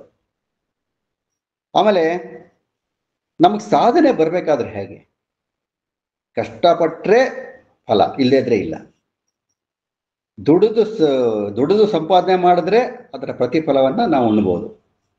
ಯಾರೋ ಸಂಪಾದನೆ ಮಾಡೋದಕ್ಕೆ ನಾವು ಕಣ್ಣು ಹಾಕೊಂಡು ತಿನ್ನಬಾರ್ದು. ಎಷ್ಟು ಚೆನ್ನಾಗಿ ಹೇಳ್ತಾರೆ ನೋಡಿ. ಓದದೆ ಬರೆಯಲಾಗದು, ಓದದೆ ಬರೆಯಲಾಗದು, ದುಡಿಯದೆ ಉಣ್ಣಲಾಗದು. ಓದದೆ ಬರೆಯಲಾಗದು, ದುಡಿಯದೆ ಉಣ್ಣಲಾಗದು, ಚಿಂತೆ ಇರೆ ಸುಖಿಸಲಾರದು, ಚಿಂತೆ ಇರೆ ಸುಖಿಸಲಾಗದು. ಇದಕ್ಕೆಲ್ಲ ಒಂದು ಏನು ಪರಿಹಾರ ಅಂತಂದ್ರೆ, ಕ್ರಿಯಾಶೀಲವಾಗಿರೆ ಸಾಧನೆಯನ್ನು ತಡೆಯಲಾಗದು. ನೀವು ಸರಿಯಾದ ದಾರಿಯಲ್ಲಿ, ಸರಿಯಾದ ರೀತಿಯಲ್ಲಿ, ಸರಿಯಾದ ಕಾರ್ಯಕ್ರಮವನ್ನು ಹಾಕೊಂಡು ಪ್ರಯತ್ನ ಪಟ್ರೆ ನಿಮಗೆ ಬರುವಂತಹ ಸಾಧನೆಯನ್ನ ಯಾರೂ ತಡೆಯಕ್ಕಾಗಲ್ಲ. ಯಾಕೆಂದ್ರೆ ಯಾವುದೇ ಯಶಸ್ಸಿನ ಹಿಂದೆ ಒಂದು ಪರಿಶ್ರಮ ಇದ್ದೇ ಇರುತ್ತೆ. ಆ ಪರಿಶ್ರಮ ಸುಮ್ಮನೆ ಉಳ್ಕೊಳ್ಳೋದಿಲ್ಲ, ಅದು ಸರಿಯಾದ ಫಲಿತಾಂಶ ಕೊಟ್ಟೇ ಕೊಡುತ್ತೆ. ಅದು ನೈಸರ್ಗಿಕವಾದಂಥದ್ದು. ಹಾಗಾಗಿ ನಾವು ಯಾವುದೇ ಕೆಲಸವನ್ನು ಮಾಡಕ್ಕೆ ಶುರು ಮಾಡಿದಾಗ್ಲೂ ಅದರ ಫಲಿತಾಂಶ ನಿರೀಕ್ಷೆ ಇಟ್ಕೊಳ್ಳೋದಿಲ್ಲನೇ. ಯಾವ ಕೆಲಸಕ್ಕೆ ಎಷ್ಟು ಶ್ರದ್ಧೆಯನ್ನ, ಎಷ್ಟು ನೀತಿಯನ್ನ, ಎಷ್ಟು ನ್ಯಾಯವನ್ನ ಸಲ್ಲಿಸಬೇಕೋ ಅಷ್ಟು ಸಲ್ಲಿಸಿಕೊಂಡು ಕೆಲಸ ಮಾಡ್ಕೊಂಡು ಹೋದ್ರೆ ನೀವು ಬೇಡ ಅಂದ್ರೂ ಆ ಫಲಿತಾಂಶ ನಿಮ್ಮನ್ನು ಹಿಂಬಾಲಿಸ್ಕೊಂಡು ಬರುತ್ತೆ. ಅದು ಜೀವನದ ಒಂದು ಸ್ವಾರಸ್ಯಕರ ಸಂಗತಿಯ. ಸೊ ನಮ್ಮಲ್ಲಿ ಏನ್ ಮಾಡ್ತಾರೆ ಅಂದ್ರೆ, ಪ್ರಾರಂಭದಲ್ಲೇ ಯಶಸ್ಸು ಸಿಕ್ಬಿಡ್ಬೇಕು. ಹುಟ್ಟಿದ ಮಗು ತಕ್ಷಣ ಮಾತಾಡ್ಬಿಡ್ಬೇಕು, ತಕ್ಷಣ ನಡೆದ್ಬಿಡ್ಬೇಕು, ಕಂಪ್ಯೂಟರ್ ಸೈನ್ಸ್ ಇಂಜಿನಿಯರ್ ಆಗಬೇಕು, ಅಮೆರಿಕ ಹೋಗ್ಬೇಕು, ಡಾಲರ್ ಸಂಪಾದನೆ ಮಾಡ್ಬಿಡ್ಬೇಕು, ಅಷ್ಟು ಆತರ ನಮಗೆ. ಅದೆಲ್ಲವೂ ಆಗತ್ತೆ, ಆದ್ರೆ ಹಂತ ಹಂತವಾಗಿ. ಆಮೇಲೆ ಇನ್ನೊಂದು ಎಷ್ಟು ಜನ ಇದೆ ನೋಡಿ, ಎಣ್ಣೆ ಇರುವ ತನಕ ದೀಪ. ಹೌದಾ? ಎಣ್ಣೆ ಇರುವ ತನಕ ದೀಪ, ವಯಸ್ಸು ಇರುವ ತನಕ ರೂಪ. ಹಿಂಗೂ ಹೊಂದಾಣಿಕೆ ಮಾಡ್ತಾರೆ ನೋಡಿ. ಎಣ್ಣೆ ಇರುವ ತನಕ ದೀಪ, ವಯಸ್ಸು ಇರುವ ತನಕ ರೂಪ. ಉರಿದರೆ ಹಿಡಿ ಶಾಪ. ನಾವು ಎಲ್ಲಾರನ್ನು ಕೊಂಡು, ಅವ್ರನ್ನ ಕಂಡು, ಇವ್ರ ಕೊಂಡು, ಉರ್ಕೊಂಡಿದ್ರೆ ಜನ ಹಿಡಿ ಶಾಪ ಹಾಕ್ತಾರೆ ನಮ್ಗೆ. ಉರಿದರೆ ಹಿಡಿ ಶಾಪ, ಒಲವಿಂದಿರಲು ಸ್ಮರಿಪ. ನಾವು ಒಲವಿಂದಿದ್ರೆ ಜನ ನಮ್ಮ ಸ್ಮರಣೆ ಮಾಡ್ಕೊಳ್ತಾರೆ. ಅಂದ್ರೆ ಈ ಚುಟುಕುಗಳ ಅಂತರಾರ್ಥ ಏನು ನಾವು ಅಂದ್ರೆ ನಾನು ಹಿಂದಿನ ಉಪನ್ಯಾಸಗಳಲ್ಲಿ ಹೇಳಿದಾಗೆ ದಿನಕರ ದೇಸಾಯಿ ಆಗಿನ ಕಾಲದಲ್ಲಿ ಏನೋ ಬರೆದ್ರು, ಓದಕ್ ಚೆನ್ನಾಗಿತ್ತು, ಓದೋದು ನಕ್ಕೋದು ಮರೆತುಕೊಟ್ವು ಅಂತಂದ್ರೆ ಪ್ರಯೋಜನ ಇಲ್ಲ. ಇದರಲ್ಲಿ ನಾವೇನು ಅಳವಡಿಸ್ಕೊಳಕ್ಕೆ ಏನಾದ್ರು ಇದೆಯಾ ಅಂತ ನೋಡ್ಬೇಕು. ಜೀವನಕ್ಕೆ ಅಳವಡಿಸ್ಕೊಳಕ್ಕೆ, ನಮ್ಮ ಜೀವನಕ್ಕೆ ಅಳವಡಿಸ್ಕೊಳ್ತೆ ಏನಾದ್ರು ಕ್ವಾಲಿಟೀಸ್ ಇದ್ರಲ್ಲಿದೆಯಾ, ಇದ್ರ ದೃಷ್ಟಿಕೊಂಡು ಅಳವಡಿಸ್ಕೊಳ್ಳೋಣ ನಾವು. ಅವಾಗ ಈ ಕವಿಗೂ ಸಾರ್ಥಕ, ಕವಿ ಬರೆದಿರ್ತಕ್ಕಂಥ ಚುಟುಕುಗಳಿಗೂ ಸಾರ್ಥಕ ಆಗುತ್ತೆ. ನಾ ಹಿಂದೆ ಹೇಳಿದಾಗ ಭಗವದ್ಗೀತೆಯಲ್ಲಿ ವ್ಯಕ್ತಿತ್ವ ವಿಕಸನ ಮೌಲ್ಯಗಳು, ಭಗವದ್ಗೀತೆ ಕೃಷ್ಣ ಅವತ್ತು ಅರ್ಜುನನಿಗೆ ಅವನು ಯುದ್ಧ ಮಾಡಲ್ಲ ಅಂತಂದಾಗ ಹೇಳ್ಬಿಟ್ಟ. ನಮಗೇನಾಗಬೇಕು ಅದರಿಂದ, ಅದು ಏನೂ ಆಗ್ಬೇಕಾಗಿಲ್ಲ. ಆದ್ರೆ ಬಗಿತಾ ಬಗಿತಾ ಬಗಿತಾ ಹೋದ್ರೆ ನಮ್ಮ ವ್ಯಕ್ತಿತ್ವ ಸುಧಾರಣೆಗೆ ಬೇಕಾದಷ್ಟು ಅಂಶಗಳು ಅದ್ರಲ್ಲಿ. ಆಮೇಲೆ ಇವರು ಚುಟುಕ ಬರೆದ್ರು ಅಂದ್ರೆ ಬರೀ ರಾಜಕೀಯದ ಬರಲಿಲ್ಲ, ಸ್ವತಃ ಸಂಸಾರದ ಬರಲಿಲ್ಲ, ಪ್ರಪಂಚದ ಎಲ್ಲ ಆಗು ಹೋಗುಗಳನ್ನ ಗಮನಿಸ್ಕೊಂಡು ಚುಟುಕ ಬರ್ಕೊಂಡು ಬಂದ್ರು. ಇವ್ ನೋಡಿ, ನಮ್ಮಲ್ಲಿ ಭಾಷಾಭಿಮಾನ ಹೇಗಿದೆ. ಅಧಿಕಾರದಲ್ಲಿರತಕ್ಕಂಥವ್ರು ಭಾಷಾಭಿಮಾನ ಇಟ್ಕೊಂಡು ಏನಾದ್ರು ಮಾಡೋದಕ್ಕೆ ಸಾಧ್ಯ ಆಗುತ್ತೆ. ನೀವು ಏನ್ ಮಾಡೋದು, ಬರೀ ಹೋರಾಟ ಮಾಡ್ಬೋದು. ಸೊ ಕೆಲವರು ಮಾಡೋ ಆಚಾರ ವಿಚಾರಗಳೆಲ್ಲ ಏನಾಗುತ್ತೆ ಅಂದ್ರೆ ಬರೀ ಜನರ ಕಣ್ಣೋರ್ಸಕ್ಕಾಗುತ್ತಷ್ಟು ಕ್ರಿಯಾತ್ಮಕವಾಗಿ ಏನೂ ಆಗೋದಿಲ್ಲ ಅಂತ ಎಷ್ಟು ಚೆನ್ನಾಗಿ ಹೇಳ್ತಾರೆ ನೋಡಿ ಇವರು. ಆಗಿನ ಕಾಲದಲ್ಲೇನೆ ಕನ್ನಡ ನುಡಿಯ ಬಗ್ಗೆ ಇವರಿಗಿದ್ದಂತ ಕಾಳಜಿ ಇಲ್ಲಿ. ಕನ್ನಡಾಂಬೆಗೆ ಇವರು ಹಾಕುವರು ಹಾರ, ಕನ್ನಡಾಂಬೆಗೆ ಇವರು ಹಾಕುವವರ ಹಾರ. ಇದು ಬಹುಶಃ ನವೆಂಬರ್ 1ನೇ ತಾರೀಕು ದೃಷ್ಟಿ ಇಟ್ಕೊಂಡು ಬರೆದಿದ್ದಾರೆ. ಕನ್ನಡಾಂಬೆಗೆ ಇವರು ಹಾಕುವರು ಹಾರ, ಆಂಗ್ಲ ನುಡಿಯಲ್ಲಿ ನಡೆಸುವವರು ಸರ್ಕಾರ. ಆಂಗ್ಲ ನುಡಿಯಲ್ಲಿ ನಡೆಸುವವರು ಸರ್ಕಾರ. ಕೇಳಿದರೆ ಹೇಳುವರು ಒಂದು ದಿನ ತಾಳಿ. ಆಯ್ತ್ರಿ ಮಾಡೋಣ, ಇವ ಮಾಡೋಣ, ನೆಕ್ಸ್ಟ್ ಮಾಡೋಣ ಅಂತ ಹೇಳ್ತಾರಲ್ಲ. ಕೇಳಿದರೆ ಹೇಳುವರು ಒಂದು ದಿನ ತಾಳಿ, ಆಮೇಲೆ ಕೂಗಲಿದೆ ಕನ್ನಡದ ಕೋಳಿ. ಅಲ್ಲಿ ತನಕ ಕಾಯ್ಬೇಕು ನಾವು. ಅಂದ್ರೆ ಇದನ್ನು ಓದಿದಾಗ ಕರೆಕ್ಟಾಗಿ ಅವ್ರಿಗೆ ಬರ್ಬೇಕದು, ನಾವು ಇದನ್ನು ಮಾಡ್ತಾ ಇದ್ವಿ ಇಪ್ಪು ಅನ್ನೋದು ಬರ್ಬೇಕದು. ಆಮೇಲೆ ಅವರ ಆಧ್ಯಾತ್ಮದ ಬಗ್ಗೆ ಏನು ಬೇಜಾರು ಅದು ಇದು ಏನಿರಲಿಲ್ಲ.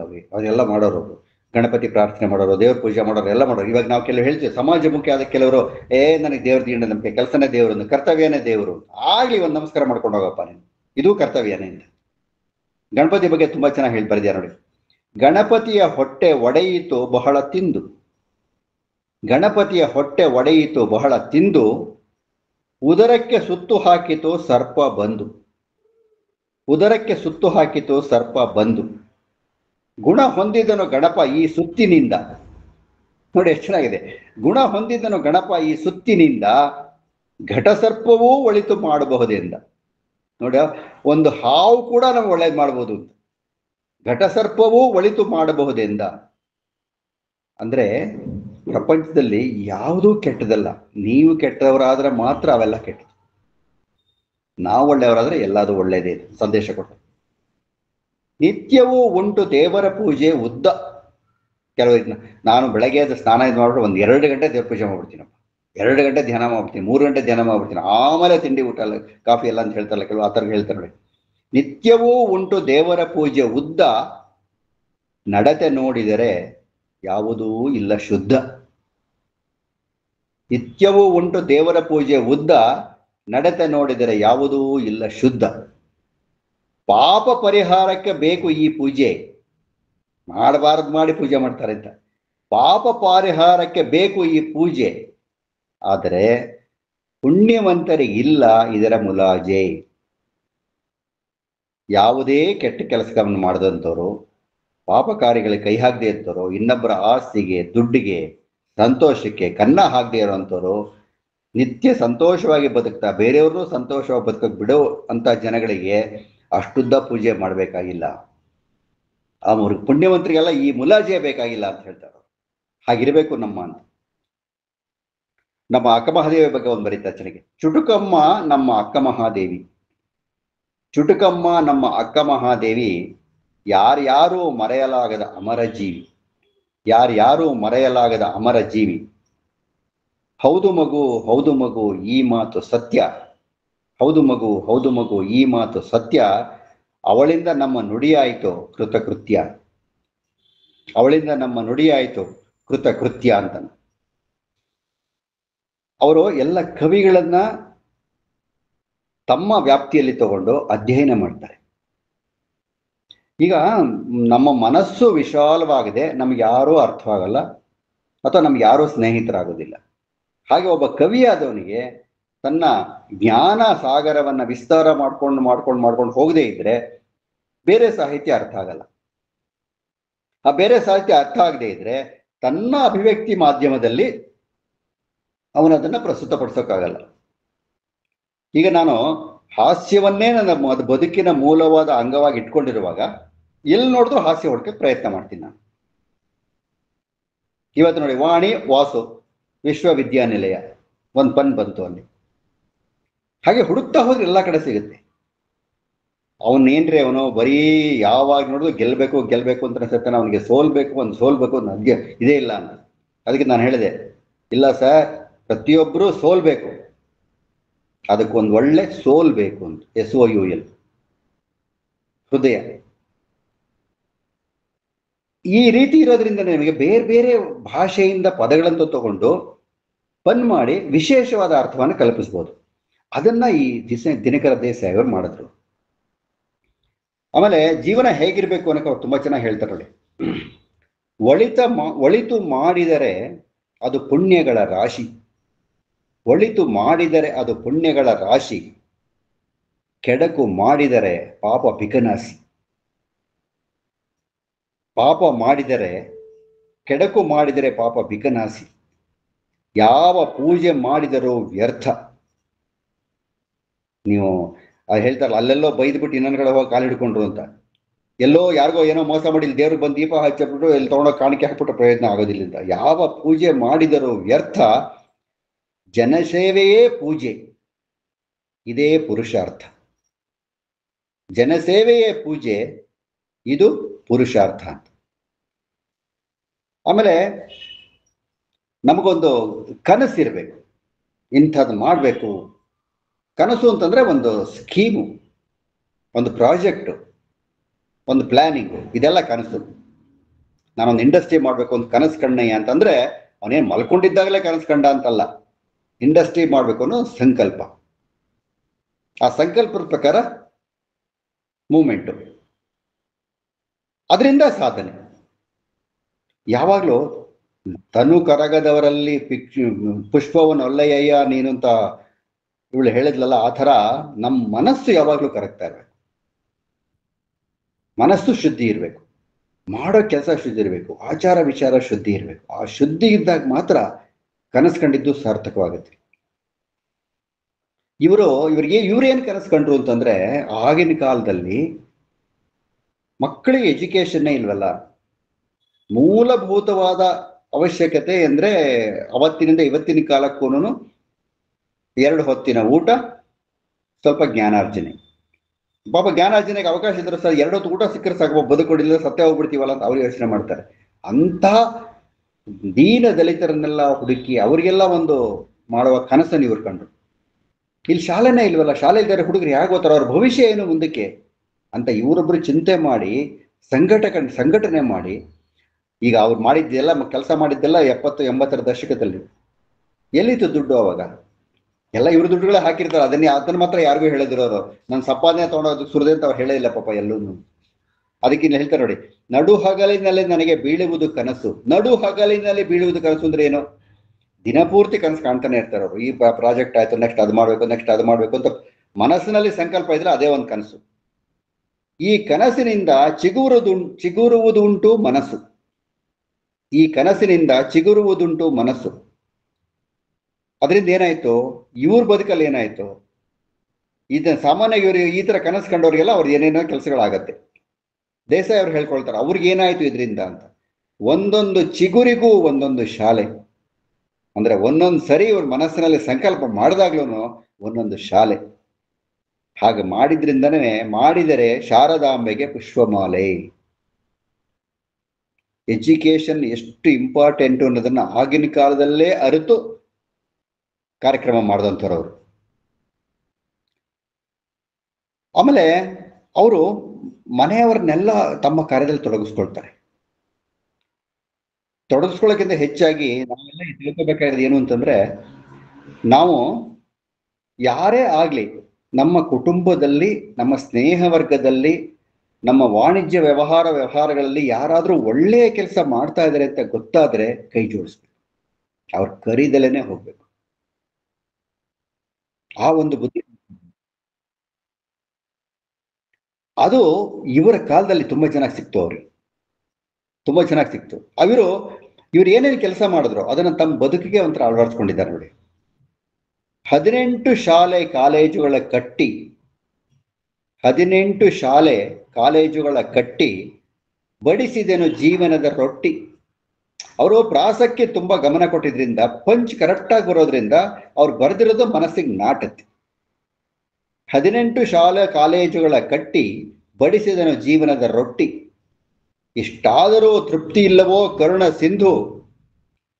ಅಂದ್ರೆ ಇವರಿಗೇ ಇನ್ನು ತೃಪ್ತಿ ಇಲ್ಲ ಅಂತ ಇಷ್ಟು ಮಾಡಿದ್ರು, ಅಯ್ಯೋ ಸಾಕು ಬಿಡಪ್ಪ ಅಷ್ಟು ಮಾಡ್ದೇನು ಸಮಾಧಾನ ಇಲ್ಲ. ಇಷ್ಟಾದರೂ ತೃಪ್ತಿ ಇಲ್ಲವೋ ಕರುಣ ಸಿಂಧು.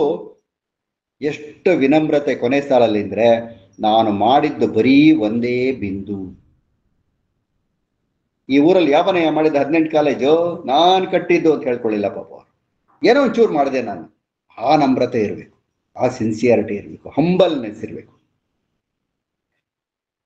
ಆಮೇಲೆ ಈ ಕೆಲವರೆಲ್ಲ ಹೇಳ್ತಾರೆ ನೋಡಿ, ಅವ್ರಿಗೆ 2 ಹೆಣ್ಮಕ್ಳಾದ್ರು. ಮೊದಲನೇದು ಹೆಣ್ಮಗಳು, ಎರಡನೇದು ಹೆಣ್ಮಗಳು. ಸಾಮಾನ್ಯವಾಗಿ ಆಗಿನ ಕಾಲದಲ್ಲಿ 70ರ ದಶಕದಲ್ಲಿ ಗಂಡು ಮಗು ಹುಟ್ಲಿದ್ರೆ ಎಲ್ರಿಗೂ ಆಸೆ ಇರೋದು, ಗಂಡಾಗಬೇಕು ಗಂಡಾಗಬೇಕು ಗಂಡಾಗಬೇಕು ಅಂತ ಅಂದ್ಬಿಟ್ಟು. ನನಗೆ ಒಂದು ಪ್ರಸಂಗ ಜ್ಞಾಪಕ ಬರುತ್ತೆ, ಹಿಂದೆ ಒಂದ್ಸರಿ ಹೇಳಿದ್ದೆ ಅಂತ ಕಾಣುತ್ತೆ. ಈ ಆಕಾಶವಾಣಿಯಲ್ಲಿ ನಮ್ಮ ಸ್ನೇಹಿತರಿದ್ರು. ಅವರು ತಮ್ಮ ಬದುಕನ್ನು ಬಹಳ ಚೆನ್ನಾಗಿ ವಿಶ್ಲೇಷಣೆ ಮಾಡ್ಕೊಳ್ಳೋರು. HK ರಂಗನಾಥ್ ಅಂತ. ಅವ್ರಿಗೂ 3 ಜನ ಹೆಣ್ಮಕ್ಳು. ಅವ್ರಿಗೆ ಫಸ್ಟ್ ಸಾಮಾನ್ಯವಾಗಿ ಸಂಸಾರ ಅಂತ ತಕ್ಷಣ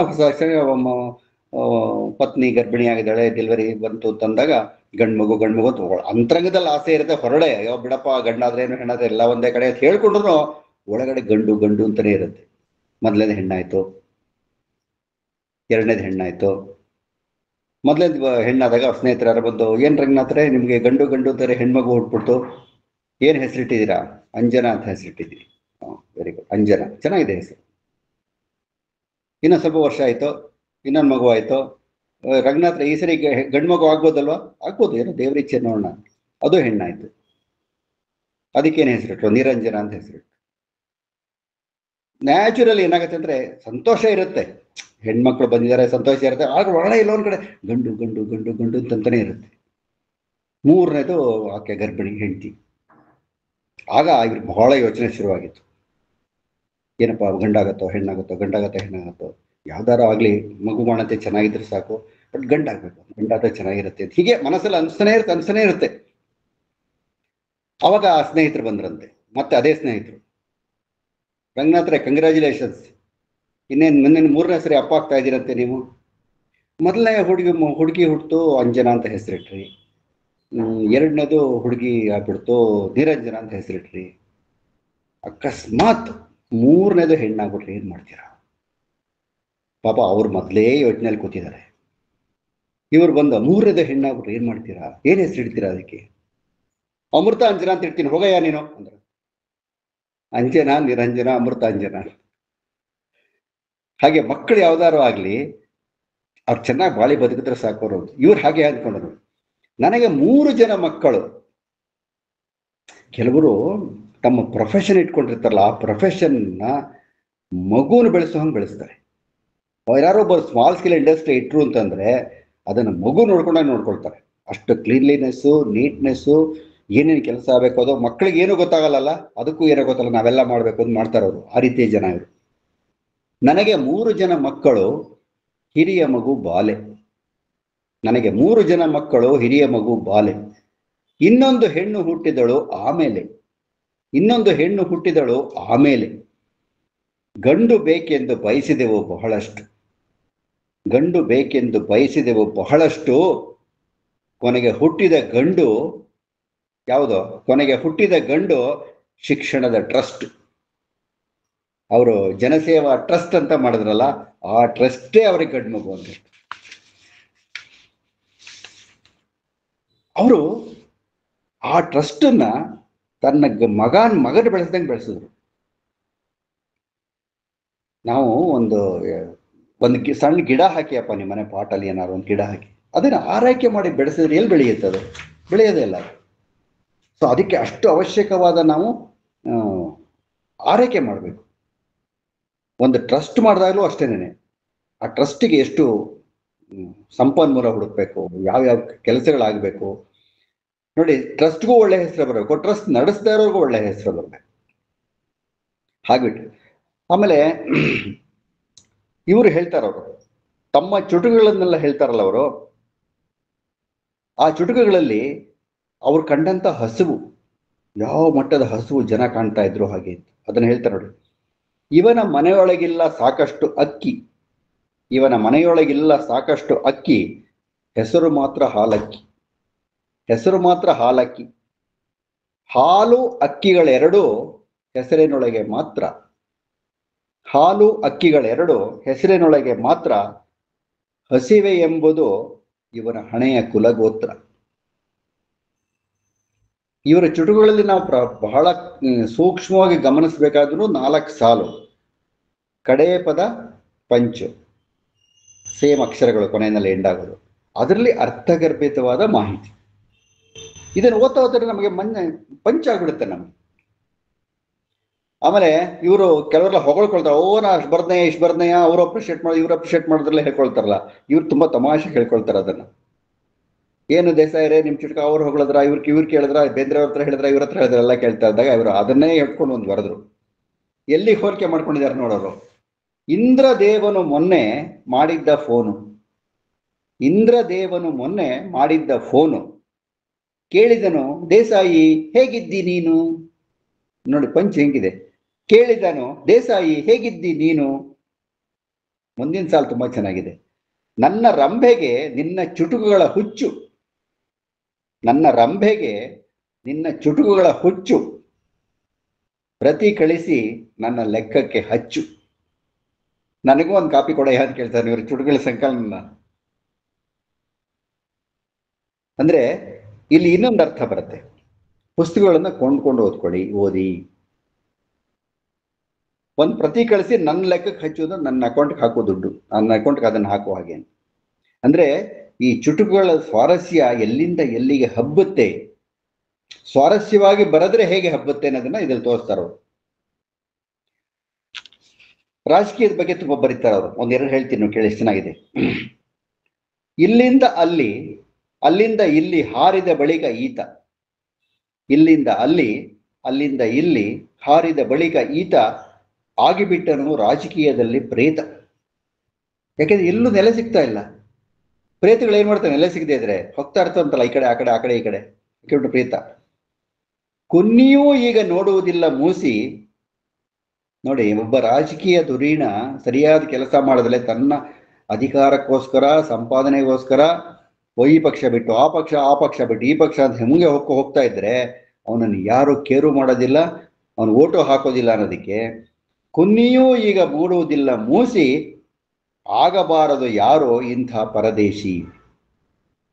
ಅಂದ್ರೆ ನೀವು ಬರೀ ಅಧಿಕಾರದ ಹಿಂದೆ ಹೋಗ್ಬೇಡಿ, ದುಡ್ಡಿನ ಹಿಂದೆ ಹೋಗ್ಬೇಡಿ, ಸಮಾಜಮುಖಿ ಕೆಲಸಗಳನ್ನು ಮಾಡಿದ್ರೆ ಅಧಿಕಾರ ದುಡ್ಡು ನಿಮ್ಮನ್ನು ಹಿಂಬಾಲಿಸ್ಕೊಂಡು ಬರುತ್ತೆ. ಒಂದು ವಿಚಾರ ಇದೆ ಆಕ್ಚುಲಿ, ನಾವು ಏನು ಗಳಿಸ್ಬೇಕು ಅಂತ ಅನ್ಕೊಳ್ತೀವೋ ಅದರ ಹಿಂದೆ ನಾವು ಹೋಗ್ಬಾರ್ದಂತೆ. ಅದು ನಮ್ಮನ್ನು ಹಿಂಬಾಲಿಸಿ ಬರೋ ಥರ ಕೆಲಸ ಮಾಡ್ಬೇಕಂತ. ನಮ್ಮನ್ನು ಬಿಟ್ಟರೆ ಬೇರೆ ದಾರಿ ಇಲ್ಲ. ಇವನ್ ಕೊಡ್ಬೇಕು, ಇವನಿಗೆ ಕೊಡ್ಬೇಕು ಅಂತ ನಮ್ಗೆ ಹಿಂಬಾಲಿಸ್ಕೊಂಡು ಬರ್ಬೇಕಂತದ್ದು. ಆ ರೀತಿ ನಾವು ಕೆಲಸ ಮಾಡ್ಬೇಕು ಅಂತ ಹೇಳ್ತಾರೆ. ಸೊ ಬೇರೆ ಸುಮ್ಮನೆ ಡಂಬಾಚಾರ ಮಾಡ್ಕೊಂಡು ನಾವು ಅದು ಮಾಡ್ತೀವಿ ಇದು ಮಾಡ್ತೀವಿ ಅಂತ ಹೇಳೋದು, ಒಳಗಡೆ ದುಡ್ಡು ತಿನ್ನಕ್ಕೋಸ್ಕರ ಮಾಡಿದ್ರೆ ಏನು ಸಿಗೋದಿಲ್ಲ ಅದು ಅಂತ. ಇವನಾರು ಗೊತ್ತಾಯ್ತೆ ಆಧುನಿಕ ದ್ರೋಣ, ಇವನಾರು ಗೊತ್ತಾಯ್ತೆ ಆಧುನಿಕ ದ್ರೋಣ, ಇವನ ಬತ್ತಳಿಕೆಯಲ್ಲಿ ಸದಾ ಚುಟುಕುಗಳ ಬಾಣ. ಇವ್ರ ಬಗ್ಗೆನೇ ಬರ್ಕೊಳ್ತಾರೋ. ಇವನಾರು ಗೊತ್ತಾಯ್ತೆ ಆಧುನಿಕ ದ್ರೋಣ, ಇವನ ಬತ್ತಳಿಕೆಯಲ್ಲಿ ಚುಟುಕುಗಳ ಬಾಣ. ಪೆನ್ಸಿಲಿನ ತುದಿಯಿಂದ ಬಾಣಗಳ ಹೂಡಿ, ಪೆನ್ಸಿಲಿನ ತುದಿಯಿಂದ ಬಾಣಗಳ ಹೂಡಿ ಹೊರಗೆ ಹಾಕುವನು ನವಭಾರತದ ರಾಡಿ. ಒಬ್ಬ ಕವಿಯ ಆಶಯ ಕೂಡ ಅದೇ ಆಗಿರ್ಬೇಕು. ಯಾಕೆಂದ್ರೆ ನಾನು ಏನೋ ಬರೆದಿಟ್ಟೆ, ಏನೋ ಕೊಟ್ಬಿಟ್ಟೆ ಅಂತ ಪ್ರಯೋಜನ ಇಲ್ಲ. ಅದರಿಂದ ಸಮಾಜಮುಖಿಯಾದ ಯಾವ ಕೆಲಸ ಆಯ್ತು, ಸಮಾಜ ಅದರಿಂದ ಏನನ್ನು ಕಲ್ತ್ಕೊಂತು, ಸಮಾಜಕ್ಕೆ ಏನಾದ್ರೂ ಉಪಯೋಗ ಏನಾಯ್ತು, ಅದನ್ನ ತಿಳ್ಕೊಳ್ಬೇಕು ಹಾಗೆ ಅಂತವ್ರಿಗೆ ಬಹಳ ಇದಾಯ್ತು. ಆಮೇಲೆ ಇವರು ಅಂಕೋಲೆಯಲ್ಲಿ ಹುಟ್ಟಿದ್ದು, ಆಮೇಲೆ ಅಲ್ಲಿಂದ ಬೊಂಬಾಯಿಗೆ ಹೋಗಿದ್ದು, ಮತ್ತೆ ಗೋಕಾಕ್ ಚಳವಳಿಯಲ್ಲಿ ಭಾಗವಹಿಸಿದ್ದು ಎಲ್ಲವನ್ನ ಪ್ರೀತಿಯಿಂದ ಮಾಡಿದ್ದಾರೆ. ಯಾಕೆಂದ್ರೆ ನೀವು ಏನೇ ಕೆಲಸ ಮಾಡೋದ್ರಲ್ಲಿ ಪ್ರೀತಿ ಇಲ್ಲದೆ ಇದ್ರೆ ಏನೂ ಆಗುದಿಲ್ಲ. ಅದಕ್ಕೆ ಇವ್ರು ಹೇಳಿದ್ರೆ ಜಿ ಎಸ್ ಶಿವರುದ್ರಪ್ಪ, ಪ್ರೀತಿ ಇಲ್ಲದ ಮೇಲೆ ಹೂವು ಅರಳಿತು ಹೇಗೆ ಅಂತ. ನಮ್ಮ ದೃಷ್ಟಿನೇ ಫಸ್ಟ್ ಪ್ರೀತಿಯಿಂದ ಇರಬೇಕು, ನೆಕ್ಸ್ಟ್ ನಮ್ಮ ಮಾತು ಪ್ರೀತಿಯಿಂದ ಬರಬೇಕು, ನೆಕ್ಸ್ಟ್ ನಮ್ಮ ನಡೆ ಪ್ರೀತಿಯಿಂದ ಇರಬೇಕು. ಅವಾಗ ನಾವು ಹಿಡಿದಿದ್ದು ಅವ್ರು ಹಿಡಿದು ಎಲ್ಲ ಕೆಲಸವೂ ಸಾರ್ಥಕ ಆಗುವ. ಇವ್ರ ಚುಟುಕುಗಳು ಎಷ್ಟೊಂದು ಬರೋದು ಅಂತ ಹೇಳ್ತಾರೆ ನೋಡಿ. ನಾ ಬರದ ಚುಟುಕುಗಳ ಸಂಖ್ಯೆ ವಿಪರೀತ, 90% ಹೊಡೆಯುವವು ಗೋತ. ನೋಡಿ, ಕೆಲವೆಲ್ಲ ಪತ್ರಿಕೆ ಕಳಿಸ್ತಾರೆ, ಪಬ್ಲಿಷ್ ಆದ್ರೂ ಆಯ್ತು, ಇಲ್ಲೇ ಇದ್ರೂ ಇಲ್ಲ, ಇವ್ರ ಪಾಡಿಗೆ ಇವ್ರು ಬರೆದು ಕಳಿಸ್ತಾ ಇರ್ತಾರೆ. ಉಳಿದ 10 ಪೈಕಿ 7-8 ಸತ್ತು 1-2 ಬದುಕಿದರೆ ಅವು ಮಾತ್ರ ಮುತ್ತು. ಅಂದ್ರೆ ನೋಡಿ, ನಾವು ಮಾಡಕ್ಕಂತ ಎಲ್ಲಾ ಕೆಲಸಗಳು 100% ಸಾರ್ಥಕ ಆಗತ್ತೆ, ಸಕ್ಸಸ್ ಆಗತ್ತೆ ಅಂತಿಲ್ಲ. Failure is the pillar of success ಅನ್ನೋ ಹಂಗೆ 1-2 ಕೆಟ್ಟೋಗುತ್ತೆ, 1-2 ಒಳ್ಳೇದಾಗುತ್ತೆ. ಆ ಜೀವನದ ಸತ್ಯವನ್ನ ನಾವು ಅಳವಡಿಸ್ಕೊಳ್ಬೇಕು. ಹಾಗೆ ಆಮೇಲೆ ತಮ್ಮ ರಾಜ್ಯ ಹೇಗಿರುತ್ತೆ ಅಂತ ನೋಡಿ. ಕಳ್ಳರಿಗೆ ಸುಳ್ಳರಿಗೆ ಈ ಪ್ರಜಾ ರಾಜ್ಯ ಬಹಳ ಅನುಕೂಲವೆಂದನು ನಮ್ಮ ಅಜ್ಜ. ಅವರ ಅಜ್ಜನೇ ಹೇಳ್ತಾ ಇದ್ರಂತೆ ನೋಡಿ. ಸಜ್ಜನರು ಕೂತುಕೊಂಡರು ಮೂಲೆಯಲ್ಲಿ, ಅಂದ್ರೆ ಯಾರು ಒಳ್ಳೆಯ ಕೆಲಸ ಮಾಡಬೇಕು ಅಂತ ಅನ್ಕೊಂಡು ಸಂತೋಷದಿಂದ ಮುಂದೆ ಬರಕ್ ಹೋದ್ರೆ ಅವಕಾಶ ಸಿಗೋದಿಲ್ಲ ಅವ್ರಿಗೆ. ಅಯ್ಯೋ, ಅವ್ರು ಏನ್ ಮಾಡ್ಕೊಳ್ಳಿ ಬಿಡಪ್ಪ ಅಂತ ಒಂದ್ ಕಡೆ ಕೂತ್ಕೊಂಡ್ಬಿಡ್ತಾರಂತೆ. ಸಜ್ಜನರು ಕೂತುಕೊಂಡರು ಮೂಲೆಯಲ್ಲಿ, ಸಂಧಿ ಸಾಧಕರೆಲ್ಲ ಸೇರಿದರು ಅಲ್ಲಲ್ಲಿ. ನ್ಯಾಯಯುತವಾಗಿ ಧರ್ಮಯುತವಾಗಿ ಕೆಲಸ ಮಾಡಬೇಕು, ಫಲಿತಾಂಶ ಗಳಿಸ್ಕೊಳ್ಬೇಕು, ನಮಗೆ ಏನು ಲಭ್ಯವೋ ಅದನ್ನು ನಾವು ಸಂಪಾದನೆ ಮಾಡಬೇಕು ಅಂತ ಇರೋರು ಎಲ್ಲಿ ಅನ್ಯಾಯ ಇರುತ್ತೋ ಅಲ್ಲಿ ಇರೋದಿಲ್ಲ. ಅವರು ಹೊಂದಾಣಿಕೆ ಮಾಡ್ಕೊಳಕ್ ಆಗೋದಿಲ್ಲ. ಸೊ ಅದಕ್ಕೆ ಜಾಗ ಬಿಟ್ಟು ಹೊರಟೋಗ್ತಾರೆ. ಸೊ ಮಿಕ್ಕಿದವ್ರು ಏನ್ ಮಾಡ್ತಾರೆ, ಹೋದವ್ರು ಹೋಗ್ಲಿ, ನಾವಿದೀವಲ್ಲ ನಾವು ಮಾಡ್ಕೊಳ್ಳೋಣ ಅಂತ ಕೊಳ್ತಿರ್ತಾರೆ. ಕವಿಯ ಅಂತರಂಗ ಬಹಳ ಸೊಗಸಾಗಿದೆ, ಸ್ಪಷ್ಟವಾಗಿದೆ, ಕಲ್ಮಶರಹಿತವಾಗಿದೆ. ಆಮೇಲೆ ಏನು ಬರಿಬೇಕೋ ಅವರ ಹೃದಯದಲ್ಲಿ, ಮನಸ್ಸಿನಲ್ಲಿ, ಮಾತಿನಲ್ಲಿ ಸ್ಪಷ್ಟವಾಗಿದೆ. ತನ್ನನ್ನು ಜನ ಹೊಗಳಿ ಅಂತ ಬರೆಯಲಿಲ್ಲ, ಅಥವಾ ನಾನು ರಾಜಕೀಯ ಚುಟುಕ ಬರೆದ ಜನ ಮೆಚ್ಚುತ್ತಾರೆ ಅಂತ ಬರೀಲಿಲ್ಲ. ರಾಜಕೀಯ ಬರೆಯುವಾಗಲೂ ಉತ್ಪ್ರೇಕ್ಷೆ ಬರೀಲಿಲ್ಲ. ಆ ಚುಟುಕುಗಳನ್ನ ಬರೆದಾಗ ಯಾರಾದ್ರೂ ಏನೇ ಇದೆಲ್ಲ ಎಲ್ಲಿದೆ ಅಂದ್ರೆ ಎಕ್ಸಾಂಪಲ್ ಕೂಡ ಕೊಡ್ಬೋದಾಗಿತ್ತು ಅವರು. ಆ ರೀತಿಯ ಪರಿಸ್ಥಿತಿ ಅಲ್ಲಿತ್ತು ನೋಡಿ. ಇಲ್ಲಿ ಬರುತ್ತಾರೆ, ಅಲ್ಲಲ್ಲ ಕೇಳೋ ಮಗನೇ ಪೌರುಷದ ಸುದ್ದಿ. ಈ ರಾಜಕೀಯದ ಬಗ್ಗೆ ಒಂದು 4-5 ತುಂಬಾ ಚೆನ್ನಾಗಿದೆ. ಅಲ್ಲಲ್ಲ ಕೇಳೋ ಮಗನೇ ಪೌರುಷದ ಸುದ್ದಿ, ಎಷ್ಟು ಮಂದಿಗೆ ಉಂಟು ಈ ತರದ ಬುದ್ಧಿ, ಎಷ್ಟು ಮಂದಿಗೆ ಉಂಟು ಈ ತರದ ಬುದ್ಧಿ. 10 ವರ್ಷದ ಹಿಂದೆ ಇತ್ತು ಲಂಗೋಟಿ, 10 ವರ್ಷದ ಹಿಂದೆ ಇತ್ತು ಲಂಗೋಟಿ, ಈ ಹೊತ್ತು ನೋಡಿದರೆ ಬರೀ 10 ಕೋಟಿ. ಇದು 10 ಕೋಟಿ ಇರೋದು ಇವ್ರು ಬರೆದಿರತಕ್ಕಂಥ ಇಸ್ವಿನಲ್ಲಿ 70-80 ದಶಕದಲ್ಲಿ. ಈಗಾದ್ರೆ 106 ಕೋಟಿ ಅಂತ ಬರೀಬಹುದು. ಈ ಹೊತ್ತು ನೋಡಿದರೆ 106 ಕೋಟಿ ಅಂತ ಬರೀಬಹುದು. ಇಂಥ ಅವಕಾಶ ಎಷ್ಟು ಜನಕ್ಕೆ ಸಿಗುತ್ತೆ? ಇಂಥ ಅವಕಾಶ ಗಳಿಸ್ಕೊಳ್ಳೋರೇ ಜನ ಜಾಸ್ತಿ ಇದ್ದಾರೆ ಇವಾಗ. ಈಗ ಒಂದು ನ್ಯಾಯಯುತವಾದ ದೃಷ್ಟಿ ಇದೆ, ಮತ್ತೆ ಸಂಕಲ್ಪ ಇದೆ, ಮತ್ತೆ ಬೆಳವಣಿಗೆ ಇದೆ. ಇದ್ದಕ್ಕಿದ್ದಂಗೆ ಅರ್ಧ ರಾತ್ರಿ ಐಶ್ವರ್ಯ ಬಂದ್ಬಿಟ್ರೆ ಹೇಗೆ ಬಂತು? ಎಲ್ಲಿಂದ ಬಂತು? ಜನ ಯೋಚನೆ ಮಾಡೇ ಮಾಡ್ತಾರೆ, ಪ್ರಶ್ನೆ ಮಾಡೇ ಮಾಡ್ತಾರೆ, ಒಟ್ಟು ಉತ್ತರ ಸಿಕ್ಕೋದಿಲ್ಲ ಅವ್ರಿಗೆ. ನಾವು ಸಂಪಾದನೆ ಮಾಡಿದ್ವಿ ಅಂತ ಹೇಳ್ತಾರೆ. ಕೊಡಪ್ಪ, ಅದೇನ್ ಪ್ರೊಫೆಸರ್ ಮಾಡ್ತಾ ಇದೆ, ನಾವು ಆ ಪ್ರೊಫೆಸರ್ ಮಾಡ್ತೀವಿ, ನಾವು ಈ ವರ್ಷ ಅಲ್ಲ ಮುಂದಿನ ವರ್ಷಕ್ಕೆ ಒಂದು 20 ಕೋಟಿ ಒಡೆಯರಾಗ್ಬಿಡ್ತೀವಿ. ಆಗೋದಿಲ್ಲ ಅದು. ಅಂದ್ರೆ ಆ ಥರದ ಸಂಪಾದನೆ ಎಲ್ಲರೂ ಮಾಡೋಕ್ಕಾಗಲ್ಲ. ಒಂದು ಮನಸ್ಸು ಒಪ್ಪೋದಿಲ್ಲ, ಇನ್ನೊಂದು ನಮ್ಗೆ ಆ ಹಂತದಲ್ಲಿ ಯೋಚನೆನೇ ಬರೋದಿಲ್ಲ, ಇನ್ನು ಕೈ ಹಾಕೋದಿಲ್ಲ ಈ ಕೆಲಸಕ್ಕೆ. ಆ ರೀತಿಯಲ್ಲಿ ಇವರು ರಾಜಕೀಯ ಪುಡಾರಿಗಳನ್ನು ನೋಡ್ತಾ ಹೇಳ್ತಾರೆ, ಈ ಪಕ್ಷದಿಂದ ಆ ಪಕ್ಷಕ್ಕೆ ಹಾರಿ, ಈ ಪಕ್ಷದಿಂದ ಆ ಪಕ್ಷಕ್ಕೆ ಹಾರಿ, ಸಚಿವ ಸಂಪುಟ ಕೆಡವಿ ಹೊಡೆದರು ನಗಾರಿ. ನೋಡಿ, ಇದು ಯಾವ ಕಾಲಕ್ಕೂ ಸಲ್ಲುವಂತಹ ನಡೆಯುವಂತಹ ಕೆಲಸ ಇದು. ಈ ಪಕ್ಷದಿಂದ ಆ ಪಕ್ಷಕ್ಕೆ ಹಾರಿ, ಸಚಿವ ಸಂಪುಟ ಕೆಡವಿ ಹೊಡೆದರು ನಗಾರಿ. ಹಾರಿದವನಿಗೆ ಕಟ್ಟಿದರು ಮಂತ್ರಿ ಪದವಿ. ನೋಡಿ, ಯಾರು ಈ ಪಕ್ಷಾಂತರಕ್ಕೆ ಪ್ರಚೋದನೆ ಕೊಟ್ಟು ಒಂದು 10 ಜನ ಆ ಪಕ್ಷದಿಂದ ಈ ಪಕ್ಷಕ್ಕೆ ಕರ್ಕೊಂಬಂತಾನೋ ಅವನಿಗೆ ಒಂದು ಮಂತ್ರಿ ಪದವಿ ಕೊಡ್ತಾನೆ, ಬಂಗ್ಲೆ ಕೊಡ್ತಾರೆ, ಕಾರ್, ಇನ್ನೇನು ಫೆಸಿಲಿಟಿ ಎಲ್ಲ ಕೊಡ್ತಾರೆ. ಹಾರಿದವನಿಗೆ ಕಟ್ಟಿದರು ಮಂತ್ರಿ ಪದವಿ. ಆಮೇಲೆ ಏನಾಯ್ತು? ರಾಜಕಾರಣವಾಯ್ತು ಸೂಳೆಯರ ಮದುವೆ. ಎಲ್ಲಿಗೆ ಬಂತು ನೋಡಿ ರಾಜಕಾರಣ. ಇವತ್ತಿನ ಕಾಲದಲ್ಲಿ ದಿನಕರ ದೇಸಾಯಿ ಯಾವ್ಯಾವ ತರ ಚುಟುಕ ಬರೆದಿರೋರೋ ಗೊತ್ತಿಲ್ಲ. ಇವತ್ತು ರಾಜಕಾರಣ ಅಷ್ಟು ಕೆಟ್ಟೋಗಿದೆ ನೋಡಿ, ಹಾಗಾಯ್ತು ಅದೊಂದು. ಆಮೇಲೆ ಇದರಲ್ಲಿ ತುಂಬಾ ಬುದ್ಧಿವಂತರು ಇರ್ತಾರೆ, ರಾಜಕಾರಣದಲ್ಲಿ ತುಂಬಾ ಬುದ್ಧಿವಂತರು ಇರ್ತಾರೆ. ಆಮೇಲೆ ಹೆಚ್ಚು ಗಲಾಟೆ ಮಾಡಿದ್ರೆ ತಮ್ಮ ಕೆಲಸ ಸಾಧನೆ ಮಾಡ್ಕೊಂಡ್ಬಿಡ್ತಾರೆ. ಕೆಲವರು ನನಗೆ ಇಷ್ಟೇ ಅಧಿಕಾರ ಬೇಕು, ಇಷ್ಟೇ ದುಡ್ಡು ಬೇಕು, ಇಷ್ಟೇ ಪದವಿ ಬೇಕು, ಇಷ್ಟೇ ಸೌಕರ್ಯ ಬೇಕು ಅಂತೆಲ್ಲ ಹೊಡೆದಾಡ್ತಾರೆ. ಇನ್ನು ಕೆಲವರು ಜಾಣರು, ಸುಖವಾಗಿದ್ರೆ ಸಾಕಪ್ಪ, ಯಾವ್ದಾರು ಸರಿ ಪರವಾಗಿಲ್ಲ, ಮಂತ್ರಿಗಿರಿ ಸಿಗ್ತಾ ಇಲ್ಲ, ಯಾವ್ದಾರ ಬೋರ್ಡ್ ಅಂಡ್ ಇದಕ್ಕೆ ಕಾರ್ಪೊರೇಷನ್ಗೆ ಅಧ್ಯಕ್ಷನ್ ಮಾಡ್ಬಿಟ್ರೆ ಮಂತ್ರಿ ಪದವಿ ಅಲ್ಲೇ ಬಂದ್ಬಿಡುತ್ತೆ, ನನಗೆ ಎಲ್ಲಾರು ಕಳಿಸ್ಲಿ ಬಡೆಯ ದುಡ್ಡು ಮಾಡ್ಕೋತೀನಿ ನಾನು, ಆ ಥರ ಮನೋಭಾವ ಅವರು. ಎಂಥ ಇಲಾಖೆಗಾರು ಹಾಕು ದುಡ್ಡು ಮಾಡ್ಕೋತೀನಿ ನಾನು ಅಂತ ಭಾವ ಅವರು. ಅದಕ್ಕೆ ಇಲ್ಲಿ ಹೇಳ್ತಾರೆ ನೋಡಿ ಅವರು, ಅದೃಷ್ಟಶಾಲಿ ಈ ಪಕ್ಷದ ಪುಢಾರಿ, ಅದೃಷ್ಟಶಾಲಿ ಈ ಪಕ್ಷದ ಪುಢಾರಿ, ಕೆಸರು ಹತ್ತುವುದಿಲ್ಲ ಬಿದ್ದರೂ ಜಾರಿ, ಕೆಸರು ಹತ್ತುವುದಿಲ್ಲ ಬಿದ್ದರೂ ಜಾರಿ, ಈತನಿಗೆ ಉಂಟು ಇನ್ನೊಂದು ಅನುಕೂಲ. ಈಗ ಏನ್ ನಡೀತದೆ ಅದನ್ನೇ ಬರೀತಾರೆ ಅವರು. ಈತನಿಗೆ ಉಂಟು ಇನ್ನೊಂದು ಅನುಕೂಲ. ಏನ್ ಅನುಕೂಲ? ಸೋತು ಹೋದರೆ ಆಗುವನು ರಾಜ್ಯಪಾಲ. ನೋಡಿ, ಎಷ್ಟು ಈ ರಾಜಕೀಯದ ಅಂತರಂಗವನ್ನೆಲ್ಲ ಕೆದಕಿ ಎಷ್ಟು ಚೆನ್ನಾಗಿ ಬರೆದಿದ್ದಾರೆ ಆಗಿನ ಕಾಲದಲ್ಲೇ ಅವರು. ಒಬ್ಬ ರಾಜಕಾರಣಿ ಎಲೆಕ್ಷನ್ ನಿಂತು ಸೋತೋದ ಅಂತಂದ್ರೆ ಅವ್ನು ಪಕ್ಷಕ್ಕೆ ಬೇಕಾಗಿರ್ತಾನೆ, ಪಕ್ಷದವ್ರು ಬೇಕಾಗಿರ್ತಾನೆ, ಇನ್ಯಾವುದೋ ಒಂದು ಸ್ಟೇಟ್ ತಗೊಂಡು ರಾಜ್ಯಪಾಲನ ಮಾಡಾಕ್ತಾರೆ. ಸೋತೋದ್ರು ಅಡ್ವಾಂಟೇಜು, ಗೆದ್ರು ಅಡ್ವಾಂಟೇಜ್. ಆಮೇಲೆ ಈಗ ಅವನು ಮಂತ್ರಿ ಆದ್ರೆ ನಮ್ಗೇನ್ ಬಂತು, ಇವ್ರ ಮಂತ್ರಿ ಆದ್ರೆ ನಮ್ಗೇನ್ ಬಂತು ಅಂತೆಲ್ಲ ನಾವು ಹೇಳ್ತೀವಲ್ಲ, ಈ ನಮ್ಮ ಕಾಲದಲ್ಲೆಲ್ಲ ಮಾತಾಡ್ಕೊಳ್ಳೋರು. ಅವ್ರ ಮಂತ್ರಿಗಳಾದ್ರೆ ನಮ್ಗೇನಪ್ಪ ಬಂತು, ನಮ್ಮ ಕಡೆ ಯಾರು ನೋಡ್ತಾರೆ, ನಮ್ಮೂರ್ನವ್ರು ಯಾರು ಮಂತ್ರಿ ಆಗಿದ್ರೆ ಪರವಾಗಿತ್ತಿಲ್ಲ, ನಮ್ಮೂರವ್ರ ಮಂತ್ರಿ ಆದ್ರೆ ಅವ್ರು ಮಾಡಲ್ಲ, ಯಾಕಂದ್ರೆ ಅವ್ರು ಖರ್ಚು ಮಾಡಿದ ದುಡ್ಡೆಲ್ಲ ಸಂಪಾದನೆ ಮಾಡ್ಕೋಬೇಕು, ಅವ್ರ ಸ್ವಾರ್ಥ ನೋಡ್ಕೋಬೇಕು ಅಂತ ಹೀಗೆಲ್ಲ ಮಾತಾಡೋರು. ಅದಕ್ಕೆ ಜನಗಳ ಅಭಿಪ್ರಾಯ ಹೇಗಿರುತ್ತೆ, ಯಾರು ಚುನಾವಣೆಯಲ್ಲಿ ಗೆದ್ದು ಏನಾದ್ರೂ ನಮಗೇನು ಅನ್ನೋ ಒಂದು ಮಾತನ್ನು ತುಂಬಾ ಚೆನ್ನಾಗಿ ಹೇಳ್ತಾರೆ.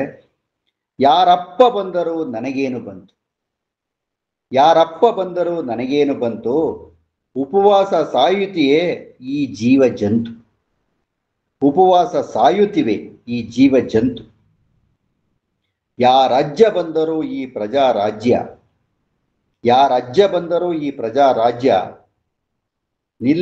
ನಿಲ್ಲಿಸಲಾರದು ಅಂದೆ ಹೊಟ್ಟೆಗಳ ವ್ಯಾಜ್ಯ. ನೋಡಿ, ಎಂತೆಂಥ ಪಕ್ಷಗಳು ಅಧಿಕಾರಕ್ಕೆ ಬಂದ್ರೂ ಸರ್ಕಾರ ನಡೆಸಿದ್ರು ಬಡವನ ಹೊಟ್ಟೆ ತುಂಬೋದಿಲ್ಲ. ಅವನು ಬಡವರ ಹೊಟ್ಟೆನ ತುಂಬಿಸೋದಕ್ಕೆ ಪ್ರಯತ್ನ ಮಾಡೋದೇ ಇಲ್ಲ. ಮಾಡಿದ್ರು ಅರ್ಧಂಬರ್ಧ. ಅದು ಈಗ ಅವ್ರು ಕೊಡ್ತೀನಿ ಅಂತ ಹೇಳಿದ್ದು, ಯಾರು ಕೊಡ್ತೀನಿ ಅಂತ ಹೇಳಿದ್ರು, ಯಾರು ತಗೋತೀನಿ ಅಂತ ಹೇಳಿದ್ರು, ಅದ್ರ ಮಧ್ಯೆ ಕೈಗಳು ಬೇಕಾದಷ್ಟು ಎಲ್ಲ ಸೋರೋಗ್ಬಿಡುತ್ತೆ. ಸೊ ಯಾರು ಬಂದ್ರು ಏನ್ ಪ್ರಯೋಜನ ಇಲ್ಲ, ದಣ್ಣ ಸೋದ್ರ ಮಾವನ ಎಂದಂಗ ಆಗುತ್ತೆ ಅಂತ ಅದೇ ಹೇಳ್ತಾ ಇದ್ರು ಮೊದ್ಲು. ಆಮೇಲೆ ಎಷ್ಟೋ ಜನ ರಾಜಕೀಯದಲ್ಲಿ ಚೆನ್ನಾಗಿ ತಿಂದ್ಬಿಟ್ಟು, ನಾವ್ ಏನಪ್ಪ ಮಾಡ್ಕೊಂಡಿದೀವಿ ಮಹಾ, ಏನ್ ಅವ್ರು ಎಷ್ಟೋ ಇವ್ರು ಎಷ್ಟೋ ಮಾಡ್ಕೊಂಡಿದ್ದಾರೆ, ನಾವೇನ್ ಮಾಡ್ಕೊಂಡಿದೀವಿ ಮಹಾ ಅಂತ ಮಾತಾಡ್ತಾರೆ ನೋಡಿ. ಚೆನ್ನಾಗಿ ಮಾಡಿರ್ತಾರೆ, ಬಟ್ ತೋರಿಕೆ ಹಂಗೆ ಹೇಳೋದು. ಅದಕ್ಕೆ ಇವ್ರು ಚೆನ್ನಾಗಿ ಹೇಳ್ತಾರೆ, ಅಪರಾಧಿ ನಾನಲ್ಲ ನನ್ನ ಕಿಸೆ ಚೊಕ್ಕ, ಅಪರಾಧಿ ನಾನಲ್ಲ ನನ್ನ ಕಿಸೆ ಚೊಕ್ಕ, ಎಂದಿಗೂ ನಾನು ತಿನ್ನುವವನಲ್ಲ ರೊಕ್ಕ. ಎಷ್ಟು ಚೆನ್ನಾಗಿದೆ. ಎಂದಿಗೂ ನಾನು ತಿನ್ನುವವನಲ್ಲ ರೊಕ್ಕ, ಗೊತ್ತಾಗುವುದು ನೋಡಿದರೆ ನನ್ನ ಜೇಬು, ಗೊತ್ತಾಗುವುದು ನೋಡಿದರೆ ನನ್ನ ಜೇಬು, ಇದುವರೆಗೆ ನಾ ತಿಂದಿದ್ದು ಬರೀ ಒಂದು ಸೇಬು.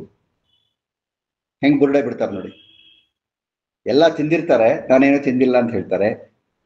ಎಲ್ಲ ಮಾಡ್ಕೊಂಡಿರ್ತಾರೆ, ನಾನೇನು ಮಾಡ್ಕೊಂಡಿಲ್ಲ ಅಂತ ಹೇಳ್ತಾರೆ. ಅಂಥವ್ರನ್ನ ಕುರಿತು ಇವ್ರು ಬರೀತಾರೆ.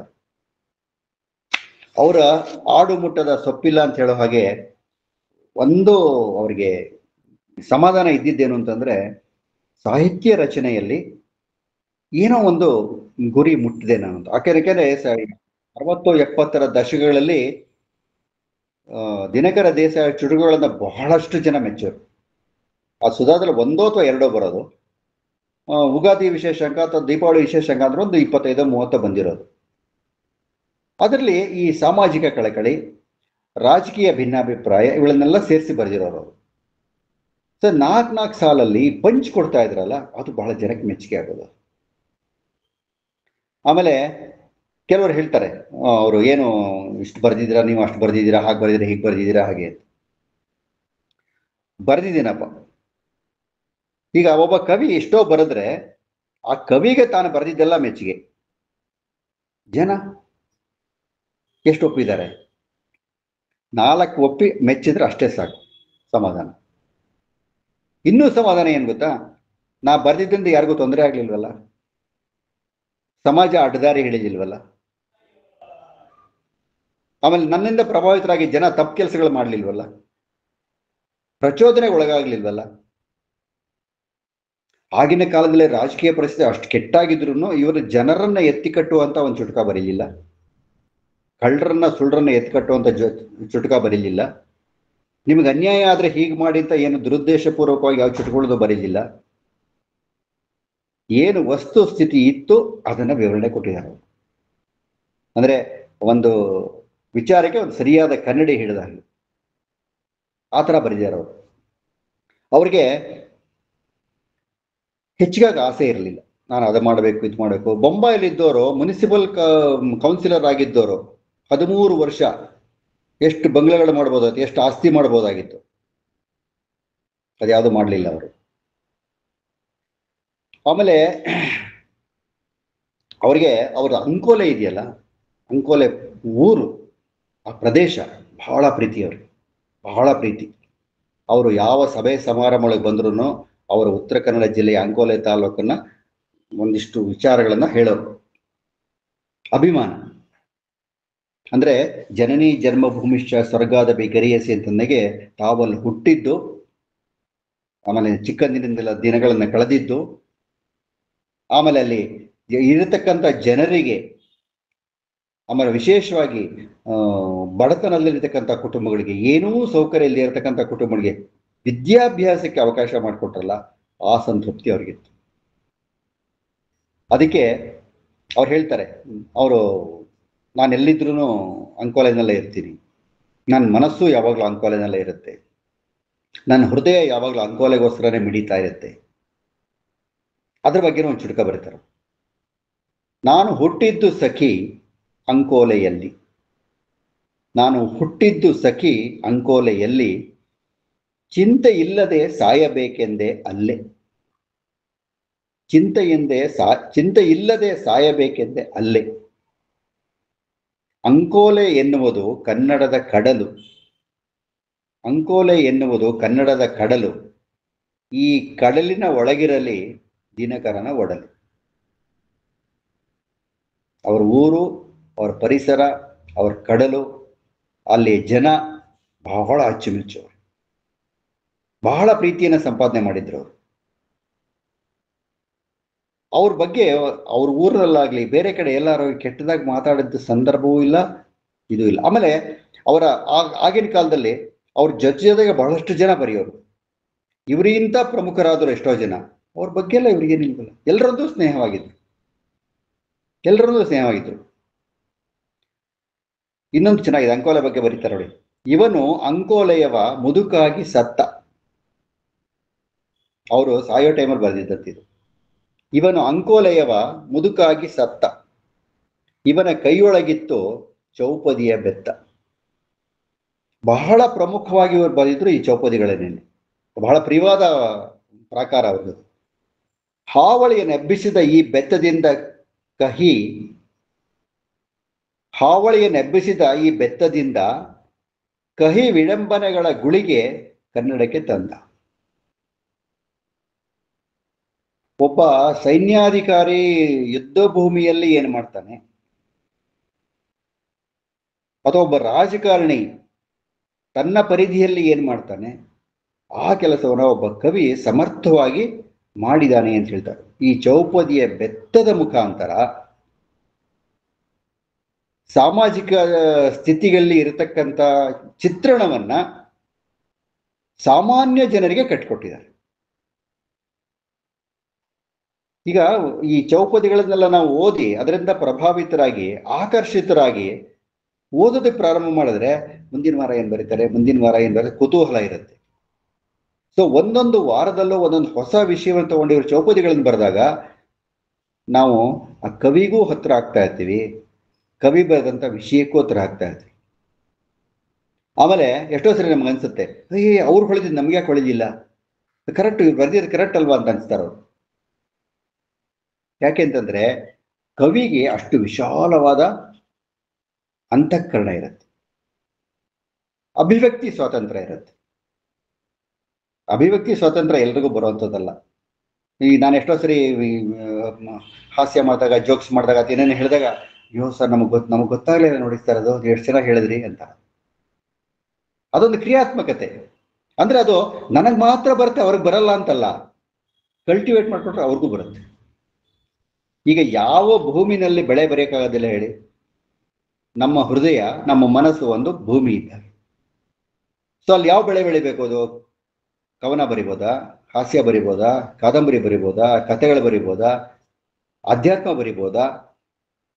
ಅದನ್ನು ನಾವು ನೋಡ್ಕೋಬೇಕು. ಅಂದ್ರೆ ಈ ಭೂಮಿಯ ಮಣ್ಣು ಯಾವ ಬೆಳೆಗೆ ಯೋಗ್ಯ, ಆ ಬೆಳೆ ಬೆಳಿಬೇಕಲ್ಲ. ಇಲ್ಲಿ ಬೇರೆ ಹಾಕಿದ್ರೆ ಬೆಳೆಯಲ್ಲ. ಸದಾ ಆಧ್ಯಾತ್ಮ ಚಿಂತನೆ ಇರತಕ್ಕಂಥ ಮನುಷ್ಯರ ಮುಂದೆ ನೀವು ಕೂತ್ಕೊಂಡು ಜೋಕ್ ಹೇಳಿದ್ರೆ ಅವ್ರು ನಗೋದಿಲ್ಲ ಅವರು, ಯಾಕಂದ್ರೆ ಅವ್ರ ಹೃದಯ ಅದಕ್ಕೆ ಸ್ಪಂದಿಸೋದಿಲ್ಲ. ಅದು ಸೀರಿಯಸ್ ಕಥೆ ಬರೀತಾರೆ ಕೂತ್ಕೊಂಡು ಇದ್ರ ಆಧ್ಯಾತ್ಮ ಹೇಳಿದ್ರೆ ಸಿದ್ಸೋದಿಲ್ಲ ಅವ್ರಿಗೆ. ಹಾಗೆ ಯಾವ ಭೂಮಿ, ಯಾವ ಮಣ್ಣು, ಯಾವ ಬೆಳೆ ನಿಷ್ಕಷ್ಟ ಆಗ್ಬೇಕು. ನಮ್ಮ ಅಂತರಂಗೂ ಅಷ್ಟೇ. ನಾವೇನು, ನಮ್ಮ ರೀತಿ ನೀತಿಗಳೇನು, ನಮ್ಮ ಹ್ಯಾಬಿಟ್ಸ್ ಏನು, ನಮ್ಮ ಸಂಸ್ಕೃತಿ ಏನು, ನಮ್ಮ ಪರಂಪರೆ ಏನು, ಇದೆಲ್ಲ ಜ್ಞಾಪಿಸ್ಕೊಂಡ್ರೆ ನಾವು ಮುಂದೆ ಹೇಗೆ ಹೆಜ್ಜೆ ಇಡಬೇಕು ಅಂತ ಗೊತ್ತಾಗತ್ತೆ. ಹಾಗೆ ಇವರು ತಮ್ಮ ಇಡೀ ಜೀವನದಲ್ಲಿ ಅವ್ರು ನೋಡಿ, ಮಹಾಭಾರತ ಒಂದು ಪ್ರಸಂಗ ನನಗೆ ಜ್ಞಾಪಕ ಬರ್ತೀವಿ, ಅದಕ್ಕೆ ಸಮಯ ಇಲ್ಲ, ಬೇಡ ಇನ್ನೊಂದ್ಸರಿ ಹೇಳೋಣಂತೆ. ಇವರು ಸದಾ ತಮ್ಮ ಮಾತೃಭೂಮಿಗೆ ಮನಸ್ಸು ಮಿಡಿಸ್ಕೊಳ್ತಾ ಇದ್ರು. ಯಾವಾಗಲೂ ಎಲ್ಲೇ ಇದ್ರು, ಅಂಕೋಲೆ ಬಿಟ್ಟು ಬರಬಾರ್ದಾಗಿತ್ತು ನಾನು ಬೊಂಬಾಯಿಲಿದ್ದಾಗ. ಅಲ್ಲ, ಅಂಕೋಲಲ್ಲಿದ್ದೇನ ಸಾಧನೆ ಮಾಡ್ಬೇಕಾಗಿತ್ತು ನಾನು, ಶಾಲೆಗಳನ್ನೆಲ್ಲ ಕಟ್ಟದ್ನೆಲ್ಲ ಸತ್ತು ಬಂದು ಹೇಳಿದೆ, ಅಲ್ಲೇ ಇರ್ಬೇಕಾಗಿತ್ತು, ಬಾಂಬೆಗೆ ಬರಬಾರ್ದಾಗಿತ್ತು. ಜೀವನೋಪಾಯಕ್ಕೆಲ್ಲ ಬಂದ್ರು ಆಯ್ತು, ಆದ್ರೆ ಸದಾ ಪ್ರತಿ ಕ್ಷಣ ಮನಸ್ಸು ಬಿಡ್ತಾ ಇತ್ತಂಥದ್ದು. ಅದಕ್ಕೆ ಯಾರೋ ಒಂದ್ಸರಿ ಕೇಳಿದಾಗ ಅವ್ರು ಹೇಳ್ತಾರಂತೆ, ಇದ್ರ ಬಗ್ಗೆ ವಿವರಣೆ ಕೊಡ್ತಾರೆ. ಒಂದು ಬದಿ ಸಹ್ಯಾದ್ರಿ, ಒಂದು ಬದಿ ಕಡಲು, ಒಂದು ಬದಿ ಸಹ್ಯಾದ್ರಿ, ಒಂದು ಬದಿ ಕಡಲು, ನಡು ಮಧ್ಯದಲ್ಲಿ ಅಡಿಕೆಯ ತೆಂಗುಗಳ ಮಡಿಲು. ಇದನ್ನು ಹೋದ್ರೆ ನಮಗೆ ಅಂಕೋಲೆ ಕಣ್ಣಿಗೆ ಬೀಳುತ್ತೆ ನೋಡಿ, ಕಣ್ಣಿಗೆ ಕಟ್ಟಿಸಾಗತ್ತೆ, ಅಷ್ಟು ಚೆನ್ನಾಗಿ ಬರೀತಾರೆ. ನಡು ಮಧ್ಯದಲ್ಲಿ ಅಡಿಕೆಯ ತೆಂಗುಗಳ ಮಡಿಲು, ಸಿರಿಗನ್ನಡದ ಚಪ್ಪರವೇ ನನ್ನ ಜಿಲ್ಲೆ, ಸಿರಿಗನ್ನಡದ ಚಪ್ಪರವೇ ನನ್ನ ಜಿಲ್ಲೆ. ಕೊನೆ ಸಾಲು ತುಂಬಾ ಚೆನ್ನಾಗಿದೆ. ಇನ್ನೊಮ್ಮೆ ಇಲ್ಲಿಯೇ ಹುಟ್ಟುವೆನು ನಲ್ಲೆ,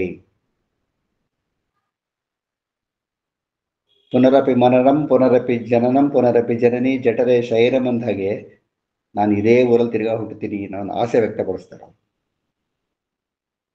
ಕವಿ ಹೃದಯ ಯಾವಾಗ್ಲೂ ಬರೀ ಕವಿತ್ವವನ್ನ ಅಥವಾ ಕವಿತ್ವದ ಶಕ್ತಿಯನ್ನ ವಿಸ್ತಾರ ಮಾಡಿಕೊಂಡು ವಿಮರ್ಶೆ ಮಾಡಿಕೊಂಡು ಬರ್ಕೊಂಡು ಹೋಗುತ್ತೆ ಅಂತಲ್ಲ. ಇಲ್ಲಿ ದಿನಕರ ದೇಸಾಯಿ ಅವರು ಒಬ್ಬ ಸಾಧಾರಣ ವ್ಯಕ್ತಿಯಾಗಿ ಅವರು ದೊಡ್ಡ ಇಂಡಸ್ಟ್ರಿಯಲ್ ಇದು ಏನೋ ಕಾರ್ಪೊರೇಟರ್ ಅಂತ ಅನ್ಕೊಳ್ಳಿಲ್ಲ, ಎಜುಕೇಷನಿಸ್ಟ್ ಅನ್ಕೊಳ್ಳಿಲ್ಲ, 27 ಕಾಲೇಜುಗಳನ್ನು ಕಟ್ಟಿದಂತ ಟ್ರಸ್ಟಿ ನಾನು ಅಂತ ಅನ್ಕೊಳ್ಳಿಲ್ಲ, ಹೆಮ್ಮೆ ಪಡಲಿಲ್ಲ. ಒಂದು ಸರ್ವಿಸ್ ಕೊಟ್ಟಿದ್ದೀರಿ ಸೊಸೈಟಿಗೆ. ಇನ್ನೇನಾದ್ರು ಕೆಲಸ ಉಳಿದಿದ್ರೆ ಮತ್ತಿಲ್ಲೇ ಹುಟ್ಟು ಬಂದು ಮಾಡ್ತೀನಿ.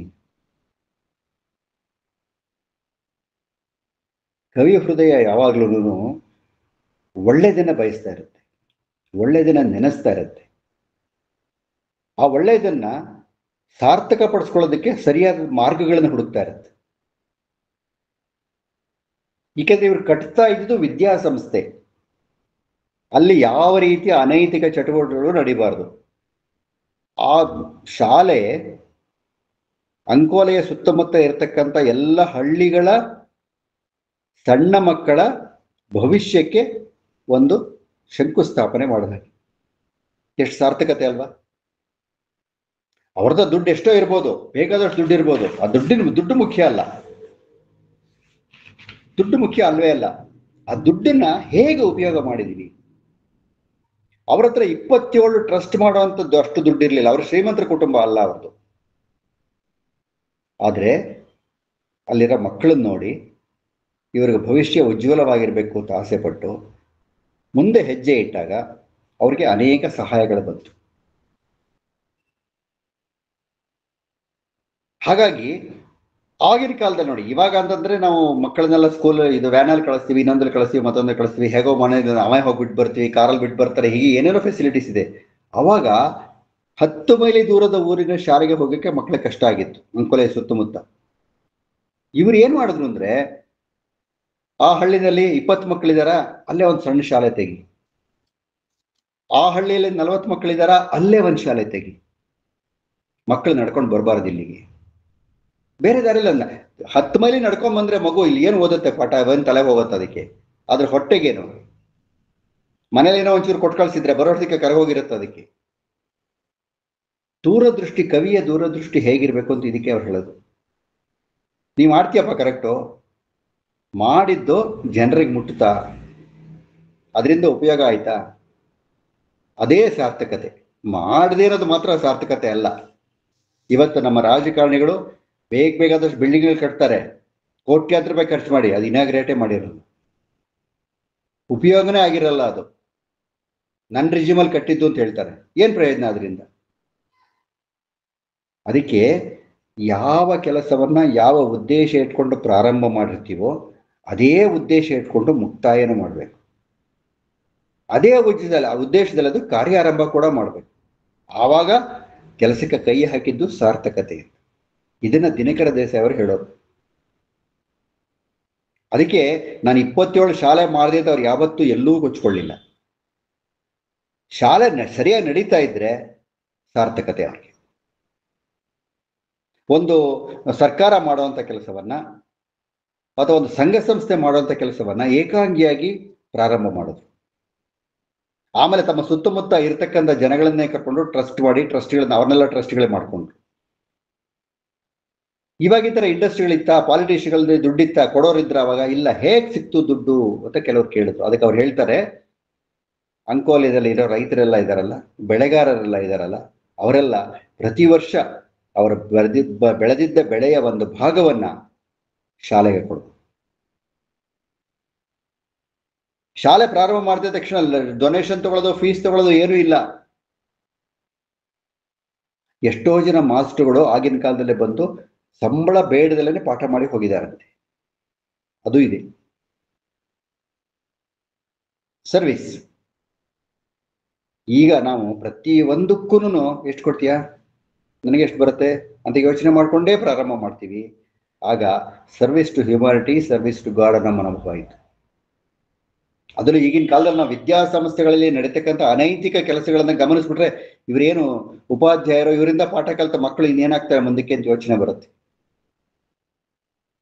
ಅದಕ್ಕೆ ಸಾಮಾಜಿಕವಾಗಿ ನಾವು ಏನೇ ಕೆಲಸವನ್ನ ಯಾವ ಉದ್ದೇಶ ಇಟ್ಕೊಂಡು ಪ್ರಾರಂಭ ಮಾಡ್ತೀವೋ ಕೊನೆಯ ತನಕ ಅದೇ ಉದ್ದೇಶ ಇರಬೇಕು, ಡಿವಿಯೇಟ್ ಆಗಬಾರ್ದು.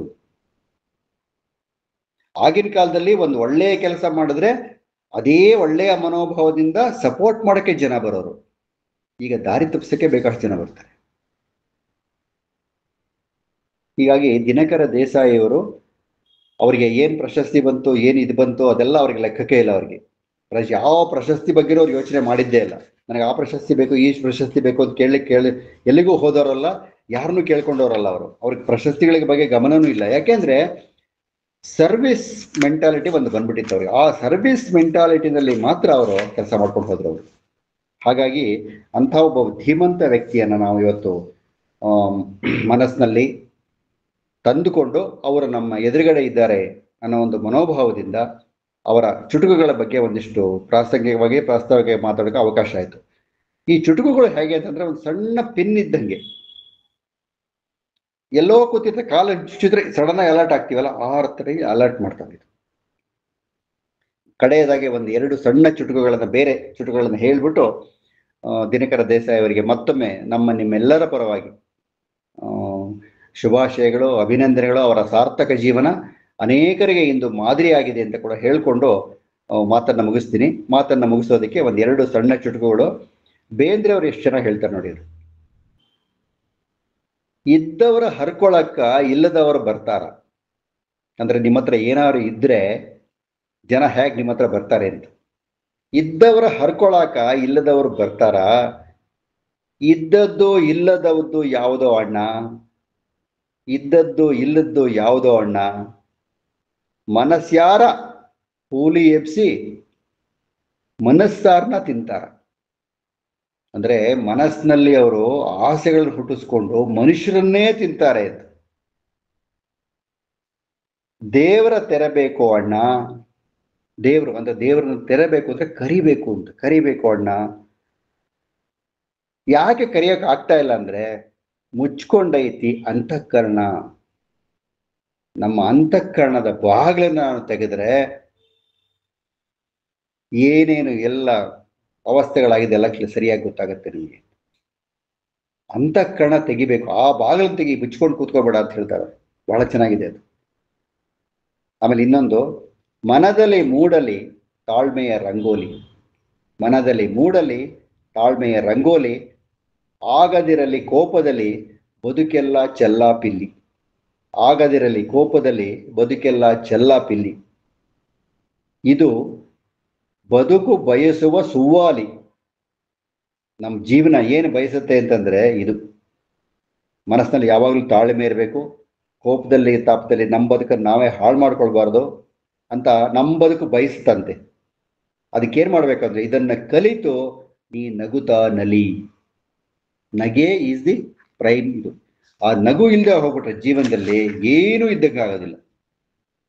ಹಾಗಾಗಿ ನಾವು ಜೀವನದಲ್ಲಿ ಏನನ್ನ ಮಾಡಬೇಕಾದ್ರೂ ಒಂದು ನಿಷ್ಠೆ, ಒಂದು ಗುರಿ, ಒಂದು ತಾಳ್ಮೆ, ಒಂದು ಪರಿಶ್ರಮ, ಇವೆಲ್ಲವನ್ನ ಸಂಯೋಜನೆಗೊಳಿಸ್ಕೊಂಡು ಆ ಸಂಯೋಜನೆಯ ಮುಖಾಂತರ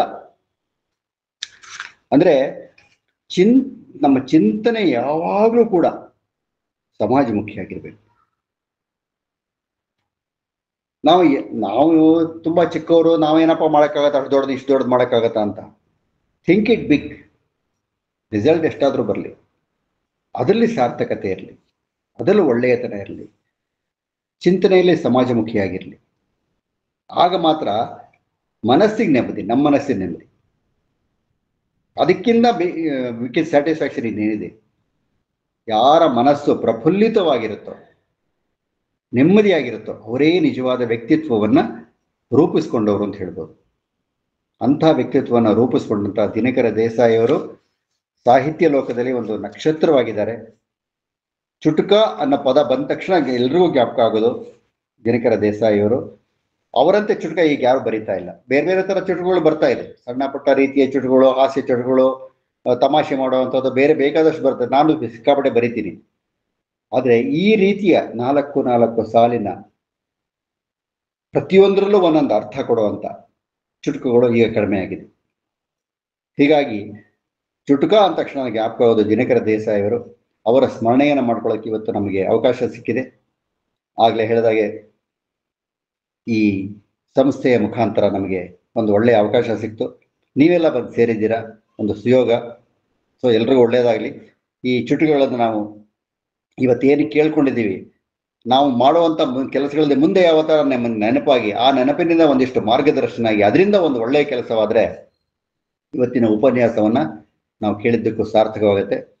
ಈ ಧ್ಯಾನ ಮತ್ತು ಸತ್ಸಂಗದ ವ್ಯವಸ್ಥಾಪಕರಿಗೆ ವಿಶ್ವವಿದ್ಯಾನಿಲಯದ ವಾಸು ಮತ್ತು ವಾಣಿಯವರಿಗೆ ಅಭಿನಂದನೆಗಳು ಸಲ್ಲಿಸಿ, ಕೇಳಿದಂಥ ಎಲ್ಲ ಶ್ರೋತೃಗಳು ನನ್ನ ಶಿರಸಾಷ್ಟಾಂಗ ನಮಸ್ಕಾರಗಳು ಸಲ್ಲಿಸಿ ನನ್ನ ಉಪನ್ಯಾಸವನ್ನು ಇಲ್ಲಿಗೆ ಇವತ್ತಿಗೆ ಮುಕ್ತಾಯ ಮಾಡ್ತಾ ಇದ್ದೀನಿ. ಎಲ್ರಿಗೂ ನಮಸ್ಕಾರ.